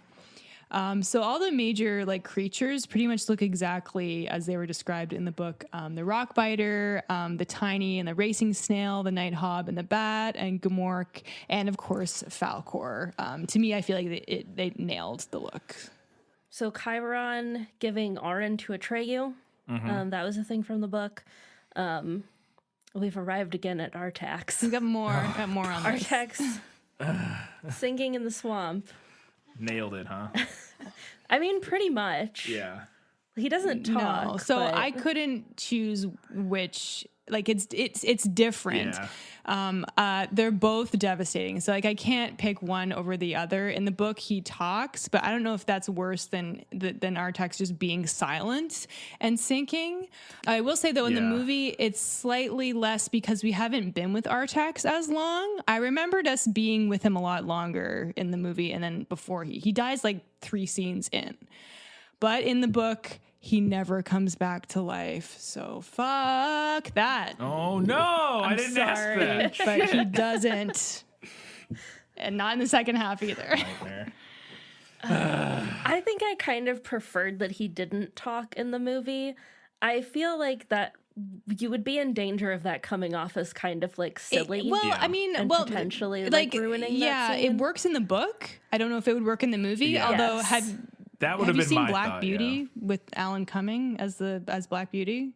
Oh, great movie from my childhood. But basically, it's just a voiceover. Like it's not like Mr. Ed. Like it's just a video. Yeah. But Right. people aren't hearing him still... talk. It's just like his inner monologue. So it could have worked, but I think it's better the way it is. Yeah. Yeah, that would have been my thought. Would have been that I think it would work in the book really well if you can hear him or whatever, and like reading what he's thinking and stuff. I don't know how well it would have worked in the movie. I was envisioning more of the like they have a psychic link versus like the Mr. Ed type of thing. If the movie had done it, I think that would have been the only way to do it. Would be like Atreyu can just hear his thoughts basically, and we get to hear that essentially. But even still, I think the way the movie does it without hearing anything and just having Atreyu's side of the conversation essentially is much more devastating. I don't know if it's more, but to me it works perfectly as is. I think both work in their own medium better the way they did them.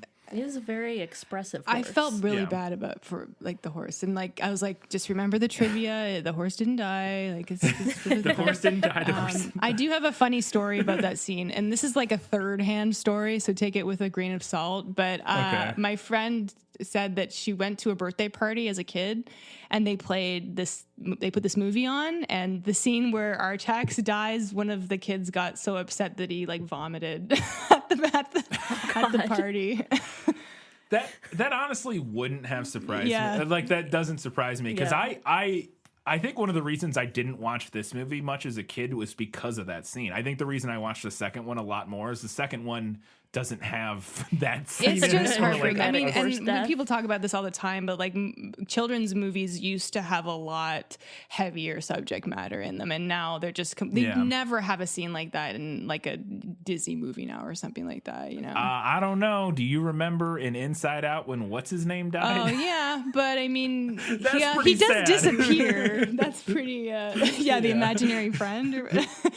Whatever his name is, I can't remember his name. But that scene was that's sad. Pixar. Pixar is always trying to make you cry. Yeah, that's fair. That's fair. We actually may be talking about that more in the very near future. So I think our next prequel episode, we might discuss the evolution of children's movies and whether or not they've changed and whether or not they have and why they have and that sort of thing. We don't know. We've thought about it. We may discuss that in the prequel episode. So I thought that the movie nailed Morla. Giant turtle doesn't care about anything. Just doesn't care. They're literally like Atreyu's like, everything will be destroyed and so will you. And they're like, cool. At least that would be something. Yeah. I like that she just talks to herself and she says like we, and then Atreyu's like, if the nothing comes here, then you'll die, both of you. And just made me laugh. I think that's a cute line. I also really liked the character design on Falkor. I did picture him more cat-like. I think they describe him as leonine in the book, but the movie goes a little more canine, like in the face. Yeah. But I did like the character design on him. He definitely looks more like a dog. Like he has sort of a dog and he's definitely face. described as having like pearly scales and stuff, which I think they captured really well. Yeah. And the scene where he retrieves Aaron from the ocean, I thought the movie did a good job with. He gets Aaron out of the ocean? Yeah, he has to dive down and Get it out. Yep. I did think about how'd they film this, because obviously he didn't go underwater, but I was like, I think there's like a tank or something in front of the puppet, because I was like, obviously they're not underwater. He's like behind a tank. Yeah, he's probably behind it. Yeah, that's how I imagine they did it. That's the thing about before CG, man. You had to do some clever shit to. I mean, now you just got to spend hours doing super clever shit on a computer, but like, it's not the way they came up. Yeah, and the way the creativity, like like coming up with weird ways to shoot stuff is always fascinating. How they used to do it. I thought the look of the childlike empress was pretty much bang on, except as we said before, she's described as having white hair. But I just think everything else like about her, she also kind of has this weird like otherworldly quality to her. Because she's not actually a child; she just looks like one, and she had kind of a. It's like she's like so beautiful but kind of creepy in the movie. She's like an alien. She's like and they cast. We talked about it in the prequel that actress has been in like 3 movies. Like she did this in like a couple other tiny things, and it seems like she only. So I was gonna say it seems like they dubbed her voice. Yeah, I wouldn't be surprised if they did, honestly. I didn't actually see that anywhere, like on trivia or anything, but it wouldn't surprise me if they had. But yeah, she was she's like a ballerina or something. So they found like an already like ballerinas tend to be like uniquely looking individuals, an already otherworldly looking individual. Yeah. I liked the throne room as well. I thought that looked pretty much bang on, except it's much smaller in the book or in the movie because they didn't have a giant room, obviously. But I thought it looked like I imagined it. Cool. All right, we've got a few odds and ends, some general notes, and then we'll get to the final verdict.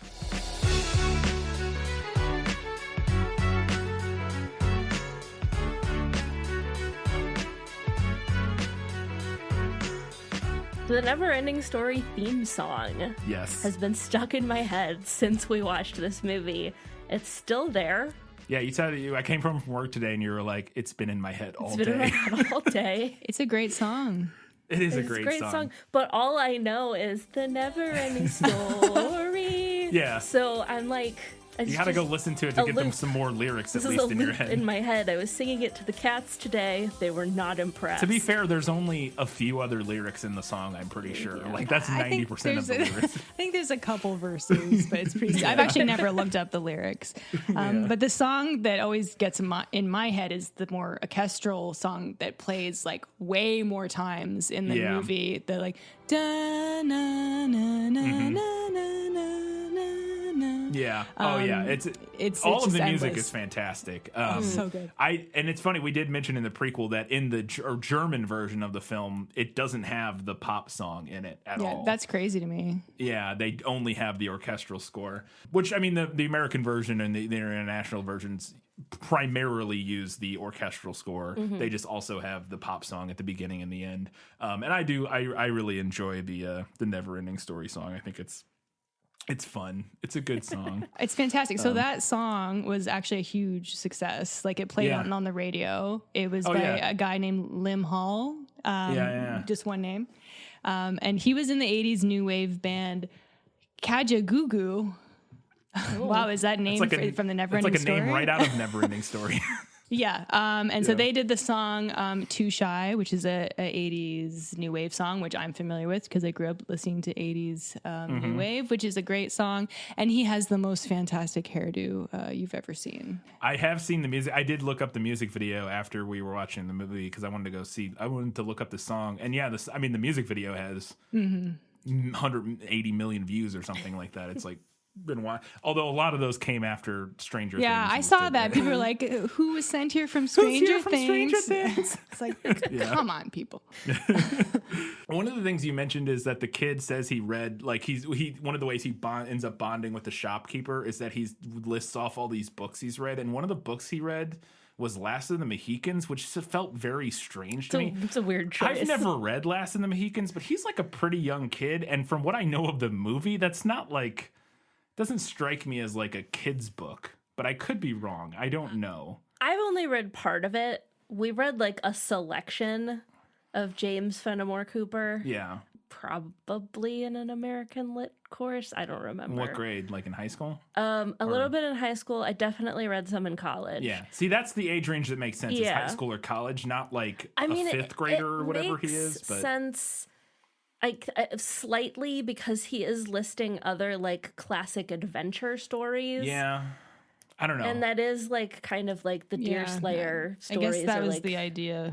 Yeah. Yeah. And I think also the idea, I guess, is supposed to be that he's above it. Like he's reading adult books. Yeah. Reading above his grade level. I get that. I don't know. It was something from, I don't know enough about Last of the Mohicans, but from what I know, I've thought it was like a much more, I guess because it's Daniel Day-Lewis, I assumed it was like a crazy, like I'm imagining like Gangs of New York, but like set in the American Indian War or whatever it was. I don't know. I assume that's maybe not the case, but I don't know anything about it. Yeah. I couldn't even tell you at this point. Yeah, I don't know. I've blocked It's all got of a that great stuff from song. memory. The movie has one of my favorite songs in any movie.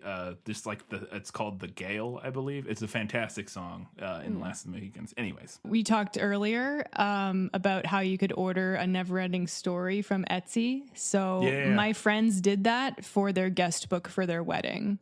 That's so fantastic. it was empty, obviously, so we could write in it. But it was. I thought it was like the coolest thing ever. And then it got sent to Colin's work because they were from out of town, and he had to like sign for it. And he was like, "What the fuck is this?" And he forgot that like it was ordered. She had to come pick it up, and I thought it was adorable.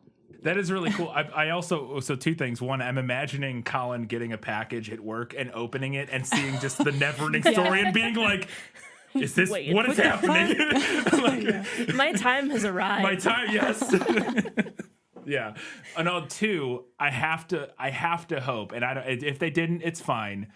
Did they have people sign their names in red and green Sharpies? Because if not, they really missed an opportunity. You know what? I don't remember. It's possible. It's very possible.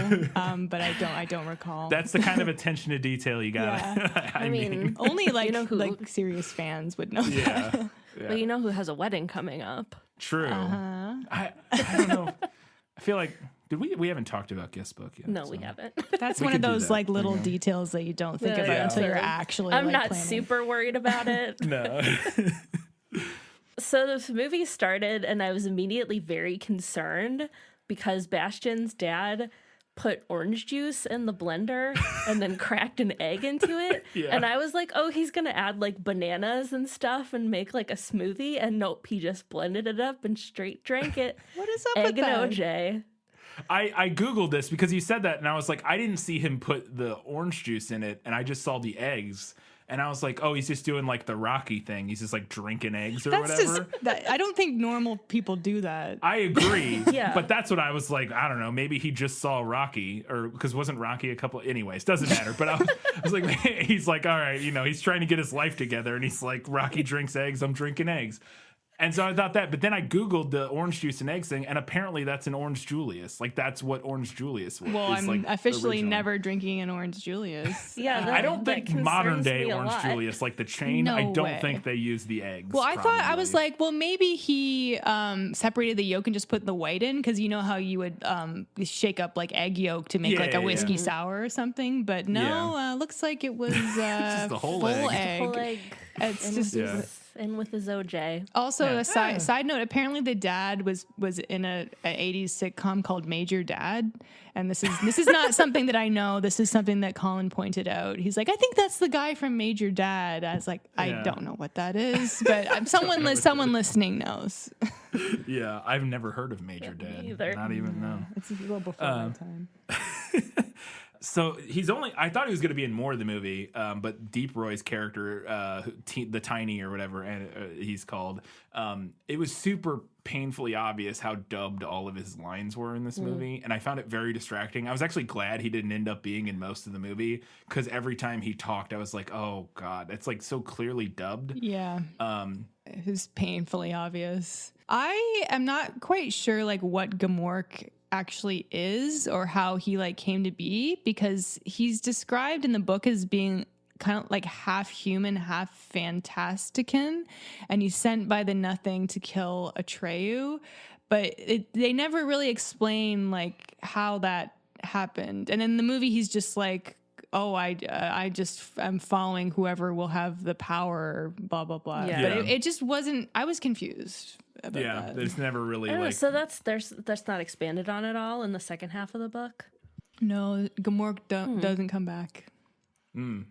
I mean, that's probably good. Yeah. Gamork doesn't come back, but like those themes come back, so maybe it's possible. But I was unsure about that. So the movie made the name change from Fantastica to Fantasia. So how do we feel about that? I personally prefer Fantasia. But I didn't read the book. I like Fantasia, but it does just make me think of the Disney movie. Yeah, that was how I felt about it. And then I read online that Fantasia was apparently a more accurate translation from the German. But I think that was on IMDb. So again, take it with a grain of salt. I kind of like Fantastica, although it is a bit of a mouthful.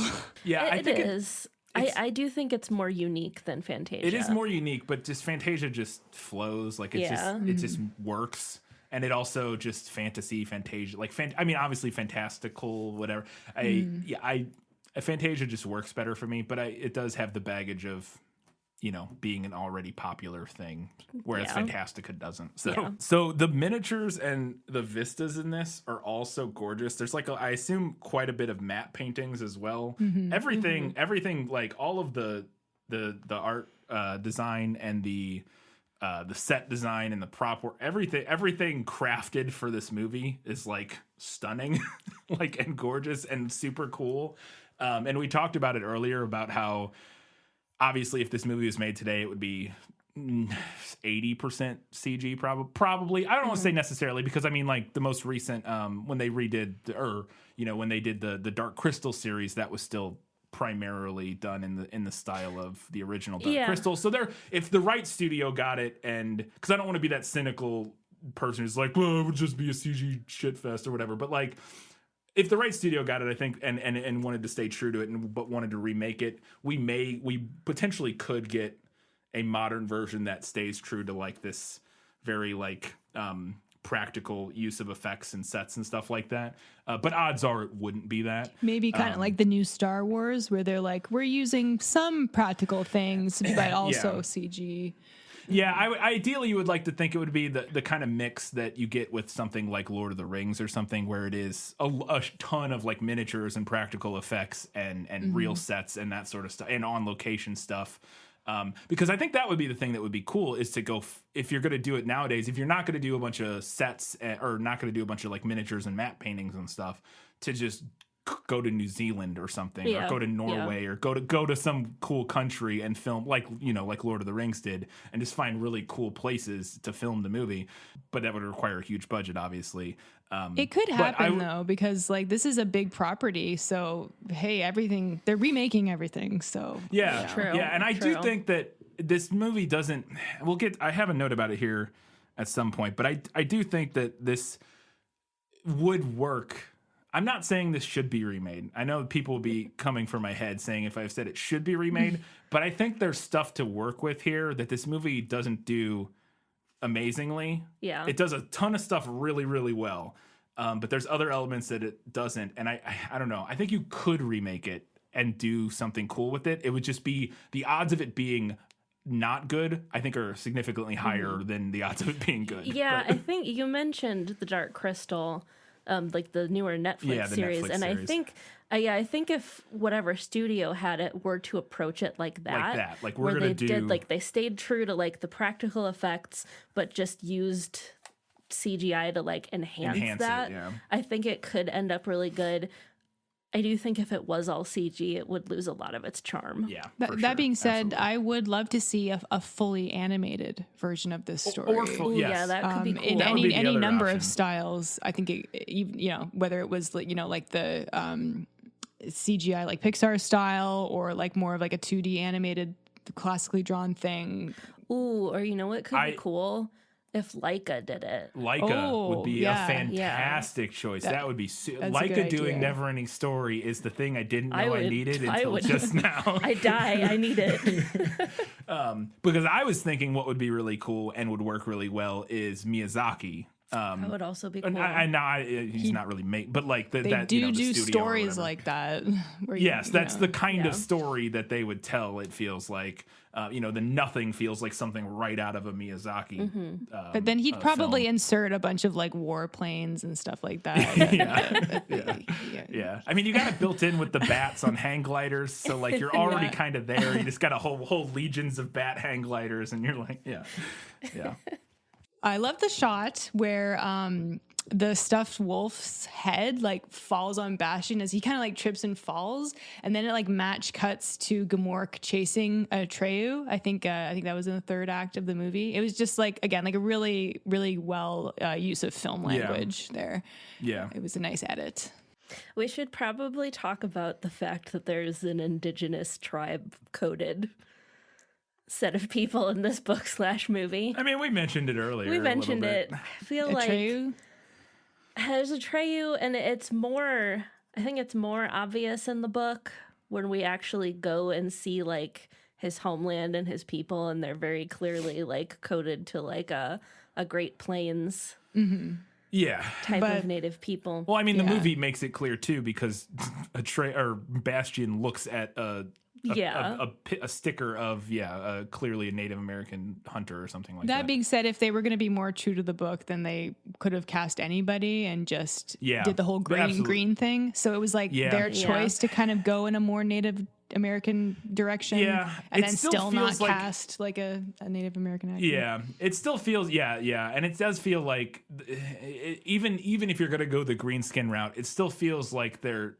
I mean, based on the character description and what we've seen, like you said, the other descriptions, the fact that they have green skin doesn't like get past the fact that these are clearly a coded as indigenous, right? Yeah, Americans. and isn't I think I remember like in the second movie, like doesn't he even have like a headband with like a feather on it? And he does. Like it's more so. And it's a different. They recast him because they recast everybody in the second movie except for the shopkeeper. I think the bookkeeper is the same guy. Other than that, like everybody's recast. And it's still just another white guy. It's just another white kid. But I think I could be wrong about that. I haven't looked into it, but from my memory. It's not ideal. It's not, and it's interesting to me because I do wonder, like, as far as the book goes, obviously this is something that today is frowned upon. That's kind of like coding. And coding and not using it to say anything. Right. Like, it's one thing to have this stand in for, like, if they were to take this character who is a representative of, a First Nations culture or something, and then have his character have that be something that impacts his character in some way, and do something with that would be interesting. And I would think if the movie were remade and they obviously stayed true to that coding, I think that would be something that was that a remade version would address, would be to take that character and use his backstory to inform and sort of and some of that baggage of his backstory to inform something about his character. But it sounds like maybe the movie and the book just didn't do that.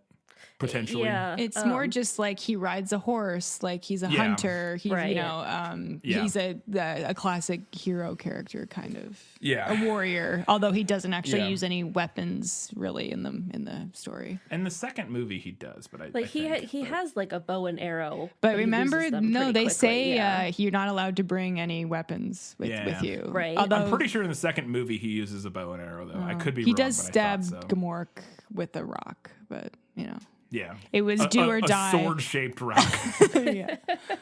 A sword-shaped rock, yeah. There's a little moment that I loved in the movie that I just want to talk about, where it's the shot after Atreyu gets the Orin.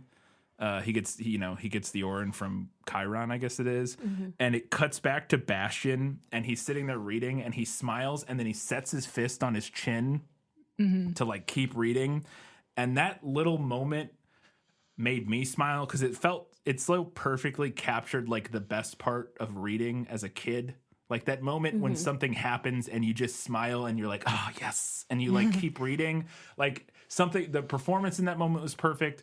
Everything about it warmed my heart, and I loved that shot, that singular shot. I was like, this is great. I love this moment. That actually goes to my next note, which is I really liked the kid who played Bastion. I thought he was really good, considering like most of the movie, he's acting against no one or nothing. Yeah. Like he's just by himself. He's saying lines out to the world. Yeah, he's like, he's just like reacting to reading a book. He makes reading a book look really interesting. Yeah. And he does have some like corny lines like at the end when he's like riding on Falcor's back and he's like, "Look, Falcor, it's like the nothing never was." Yeah, that's a terrible line. But I don't think anybody could deliver that line well, to be fair. That's true. not on him. That's just a bad line. And But- the scenes of the boys riding Falcor didn't age as well for me as I remembered. No. Yeah. It doesn't look great because you just kind of like see them from behind. You kind of see like their backs and like their butts, and they're just like, and then they're just going like, woohoo, woohoo. Yeah. And like, Well, I and they remember go on loving so it. long. Yeah. They just keep going, and they're like, woo! It's They like, kind of yeah, run out man. of things All to right, like- say. Yeah. That's one of the things that, like, okay, if they remade it, they could at least make that green screen look a little better. You know? Yeah, that would look Yeah. that But would look cool. it's wonderful in its datedness, you know. Yes, it is. It is. Yeah, but it definitely hasn't aged amazingly. Speaking of like, well, this is kind of adjacent. We talked about some of the special effects, but I wanted to also do specifically call out like the makeup and costumes and the puppets. Yeah. All amazing. Oh yeah. I don't know how they gave that giant Falcor puppet such expressive liquid eyes. Oh, it's crazy. but they did it. Yeah. And he's like, there's a moment that I wasn't expecting when he's talking in one of the scenes where he already has all this expression on his face, like his mouth and his lips and his eyes and his eyebrows and his ears are all moving. And then in the middle of the conversation, like as they're talking, he's doing all this talking and moving. And then Atreyu comes over and scratches his ear and then his tongue flops out. And I wasn't expecting that. I was like, that's it. Like, how many different points of articulation does this freaking puppet have? And it's so much. huge. Like I'm sure Yeah. most of the Yeah. puppets in this are miniatures made to look big, and this one is big. No, that one's it's absolutely huge. And that's the thing is that's super impressive about it is like trying to figure out how they did that, because some of the things they could do, you know, there's like maybe some animatronics or stuff. Other ones are like actual puppets. With the size of this one, I was like, how? Obviously, they're not. This isn't animatronics. With how big it is, the amount of motors, like the size of the motors you would have to have in that thing feels like it would be like it wouldn't work well. I don't know. I obviously have no idea, but it just seems like they would have to be like, maybe there's just like 4 dudes in there somehow. I don't know. I don't know how they did it, but it's very impressive. I'm sure there's like behind the scenes stuff. Yeah, I feel like I should have looked Yeah. up who did the special effects, but I didn't. Yeah, we didn't look it up either. We talked about that because it was like it's adjacent. It's very reminiscent of like a Henson film Yeah. at times. Yeah, especially from that time period where they were doing stuff like the Like Dark Dark Crystal Crystal. and But it's a Labyrinth. little and more whatnot. animatronic and less puppet, Puppet, Yeah. yes, for sure, yeah. but the Yeah. look is kind of similar, I would say. So I want to talk about this. I'd mentioned it earlier, but I think this kind of get into my feelings on the movie as a whole. I think the reason this movie really, really works is because of how visceral it is. Like I found the narrative and some of the characterization a little lacking on this viewing, which I haven't watched this movie since I was much younger. But that being said, the world is so visceral that it 100% would pull any kid watching this movie who gets sucked right in, which obviously everybody was. That's why it's such a beloved kids film. But I do think I understand why reviews were more middling, is that it's not the tightest, like, written story.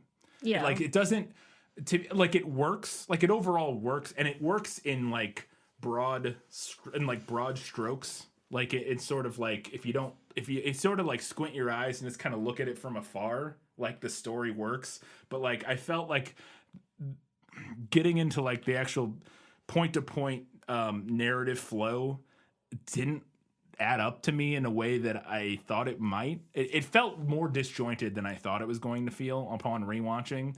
But it is so visceral and the world is so well realized that I can completely understand why it's such a classic and why I loved it so much as a kid and why so many people did. Because it's just, one of the most well-realized film worlds of that time period for sure. In my opinion, I was kind of blown away by that, while also being surprised by how much I thought other elements of the like storytelling were a little lacking.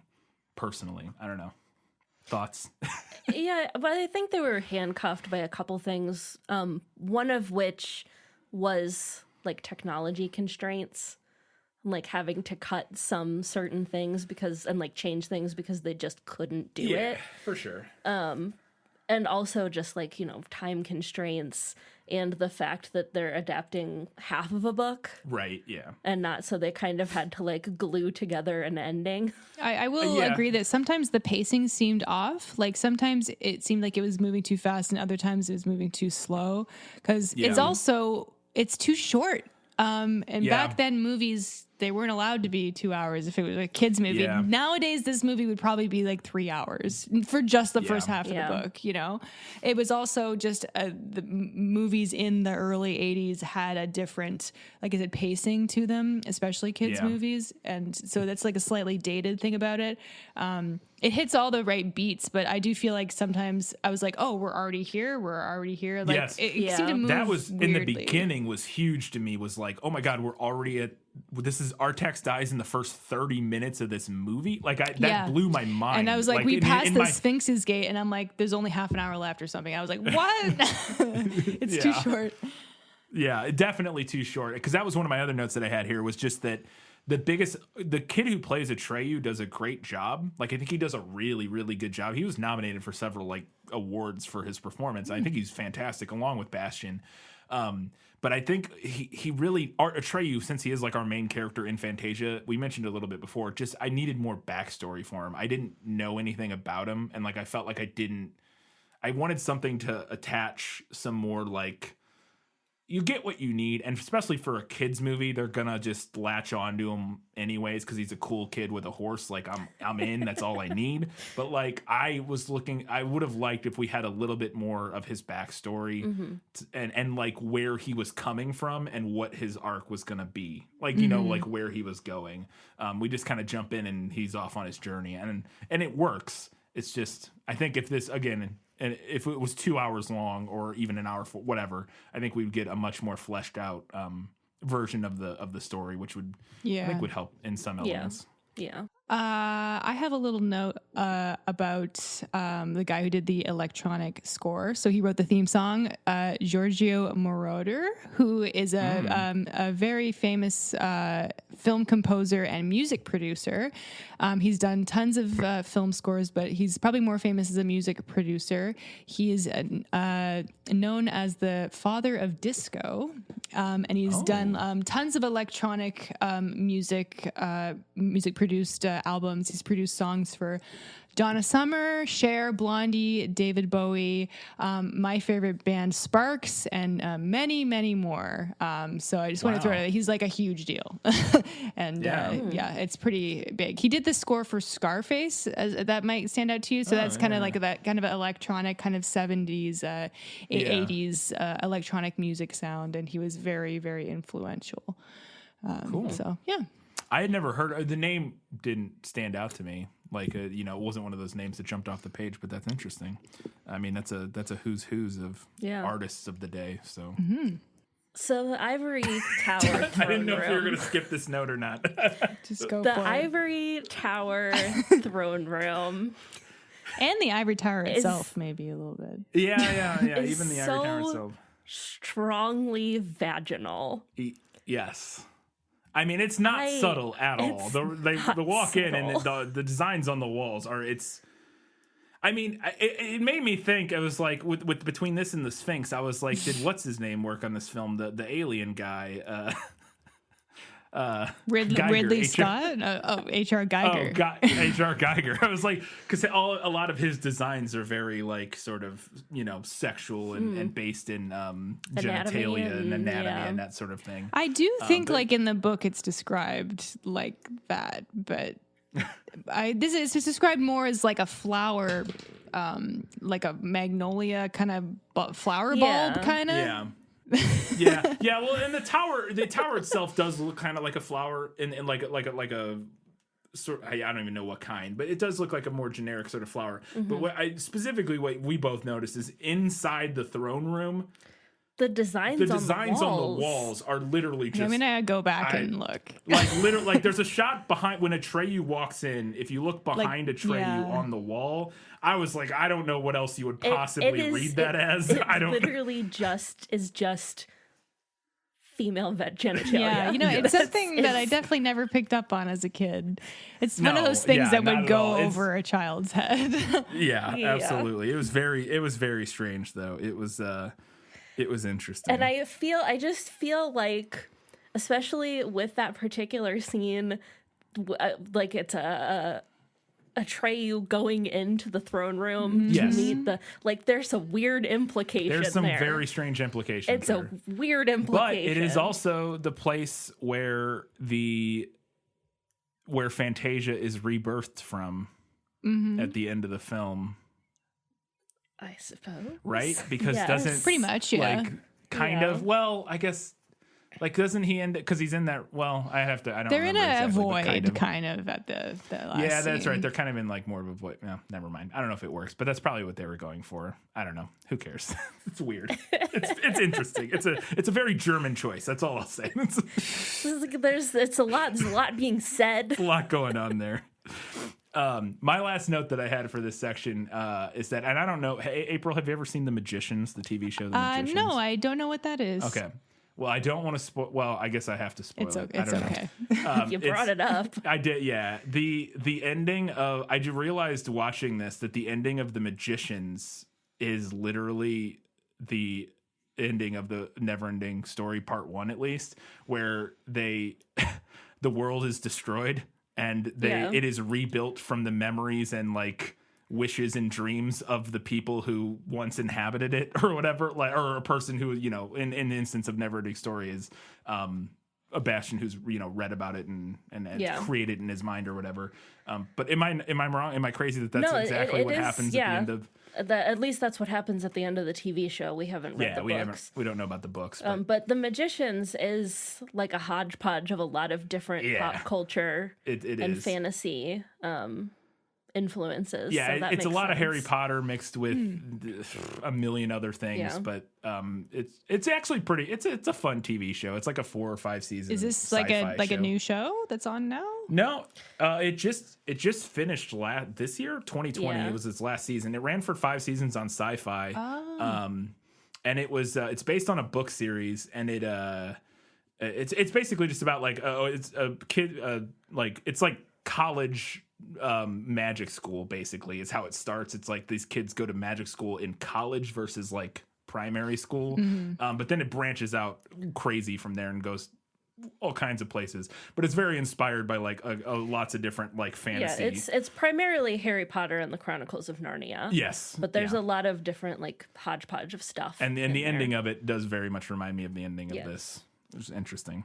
My last note here is were all the fantasy names changed from the original German because they don't sound German, and if that's the case, like, did they just make names up in English? And then there's a whole song later with Uyu Lala, and I was like, well, did they just translate essentially what the essential message was of this huge like song and then translate it and make it rhyme in English? I guess so, but I'm confused.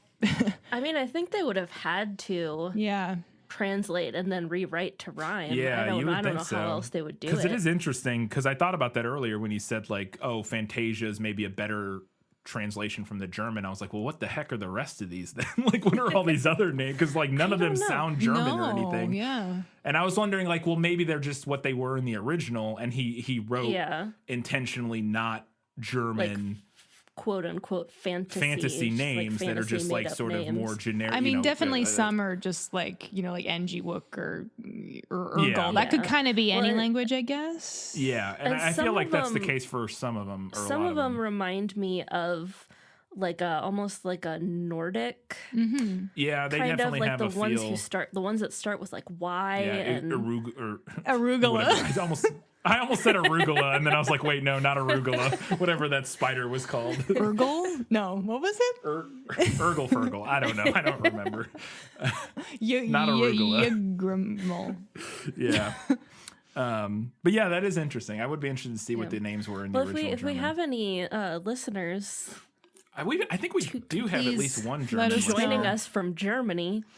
Maybe you could let us know if any of the names are changed, like if that's how they appear in the German text or not. Yeah, that would be interesting. Let us know before the next prequel episode, and we'll talk about it. So, all right, it's almost time for the final verdict. Before we get there, not Katie, April, one more time. Anything to plug? Yes. I have a podcast called No Such Thing as a Bad Movie podcast, where we watch bad movies. And we're available where most podcasts are found. And we also have a Patreon if you want to subscribe. If you're on the $5 level, you get a little bonus episode every 2 weeks. And if you're on the $2 level, you could be submitted for a lottery where every couple months we'll do a draw. And then you can pick an episode for us to talk about, or pick a movie for us to talk about. And I would love it if you tuned in. Fantastic. All right, it's time. Let's do it. Final verdict. A 2-part final verdict. Yes. Now, are you ready for your sentence? Sentence? But there must be a verdict first. Sentence first, verdict afterward. So first off, I'll note again that I'm reading this book for the first time. I don't have any super clear memories of watching this movie as a kid, so there's no nostalgia tied up in this for me.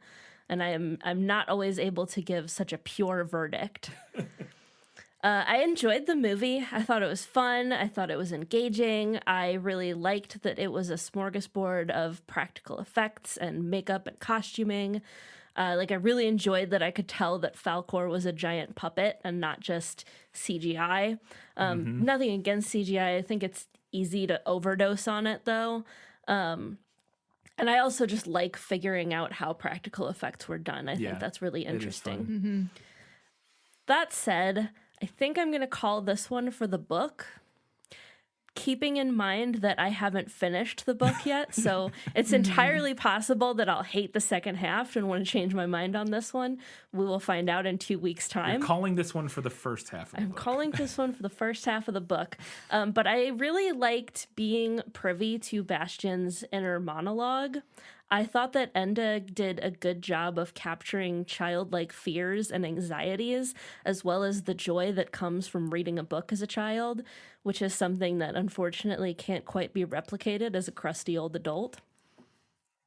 I also think there's something at least moderately unique about a story that is so dedicated to the idea of literature and storytelling and how reading can take you inside of a story, quite literally in the case of the Neverending Story.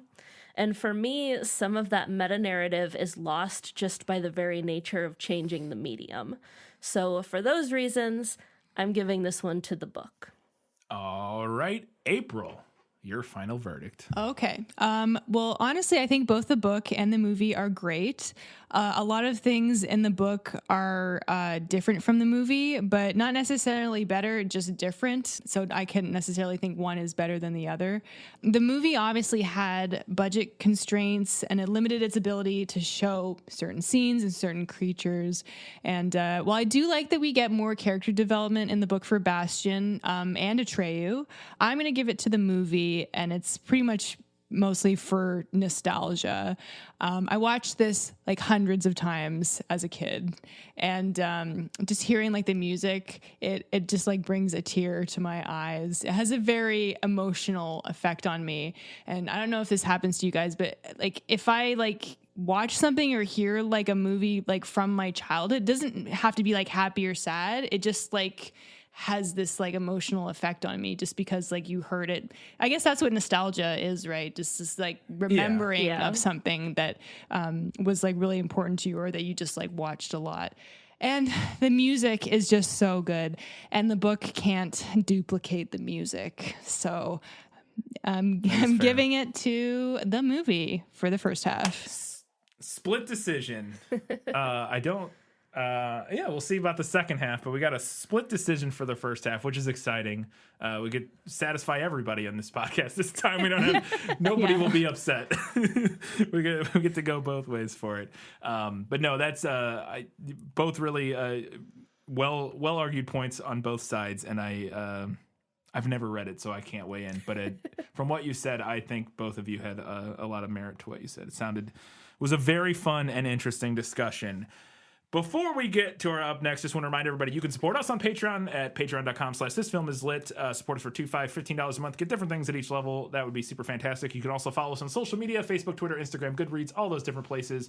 Most importantly, follow us on those so that you can comment on the follow-up polls that Katie posts on Friday, so that for the prequel episode, we can get your feedback, hear what you have to say about the Neverending Story, whether you preferred the movie, the book, why, what your nostalgic emotions are tied up in the Neverending Story film, how you feel about it, whether or not you cried watching Artax die in the Swamp of Sorrows. If you didn't, you have no heart. You have no heart, but no. But yeah, we want to hear what you had to say, and we'll relay that on the next prequel episode. Up next, it's not a surprise. Katie, what is it? Up next, April will be joining us yet again for The Neverending Story Part 2, The Next Chapter. The next several chapters, actually. Yes, is that what it's 13. called? The next chapter? It is, yeah. Yes. That is the subtitle on it. I did mention that, like, I've seen this movie like once, but I don't really remember much about it. But reading the second half of the book, like, a lot of crazy shit happens, and I'm like, this can't be in the movie. This can't all be in the movie. Look, I don't remember everything. I don't remember everything, but I've seen that. Like I said, for me, the second one, we had it on VHS or whatever, so it's the one I've seen a bunch of times. And there's some wild stuff that happens in the set. There's a bird person. There's lobster people walking around. Atreyu has little creatures that comes out of eggs. I don't even know it's wild. Those are all things that stick out in my memories. Okay. There's like a horseless carriage full of crystal balls that are memories or wishes that steal. I don't even remember. It's wild. All right. Well, so I don't know how many of those things are from the book, but that's join us in 2 weeks for all that. Yeah, so much going on in the second movie. All right.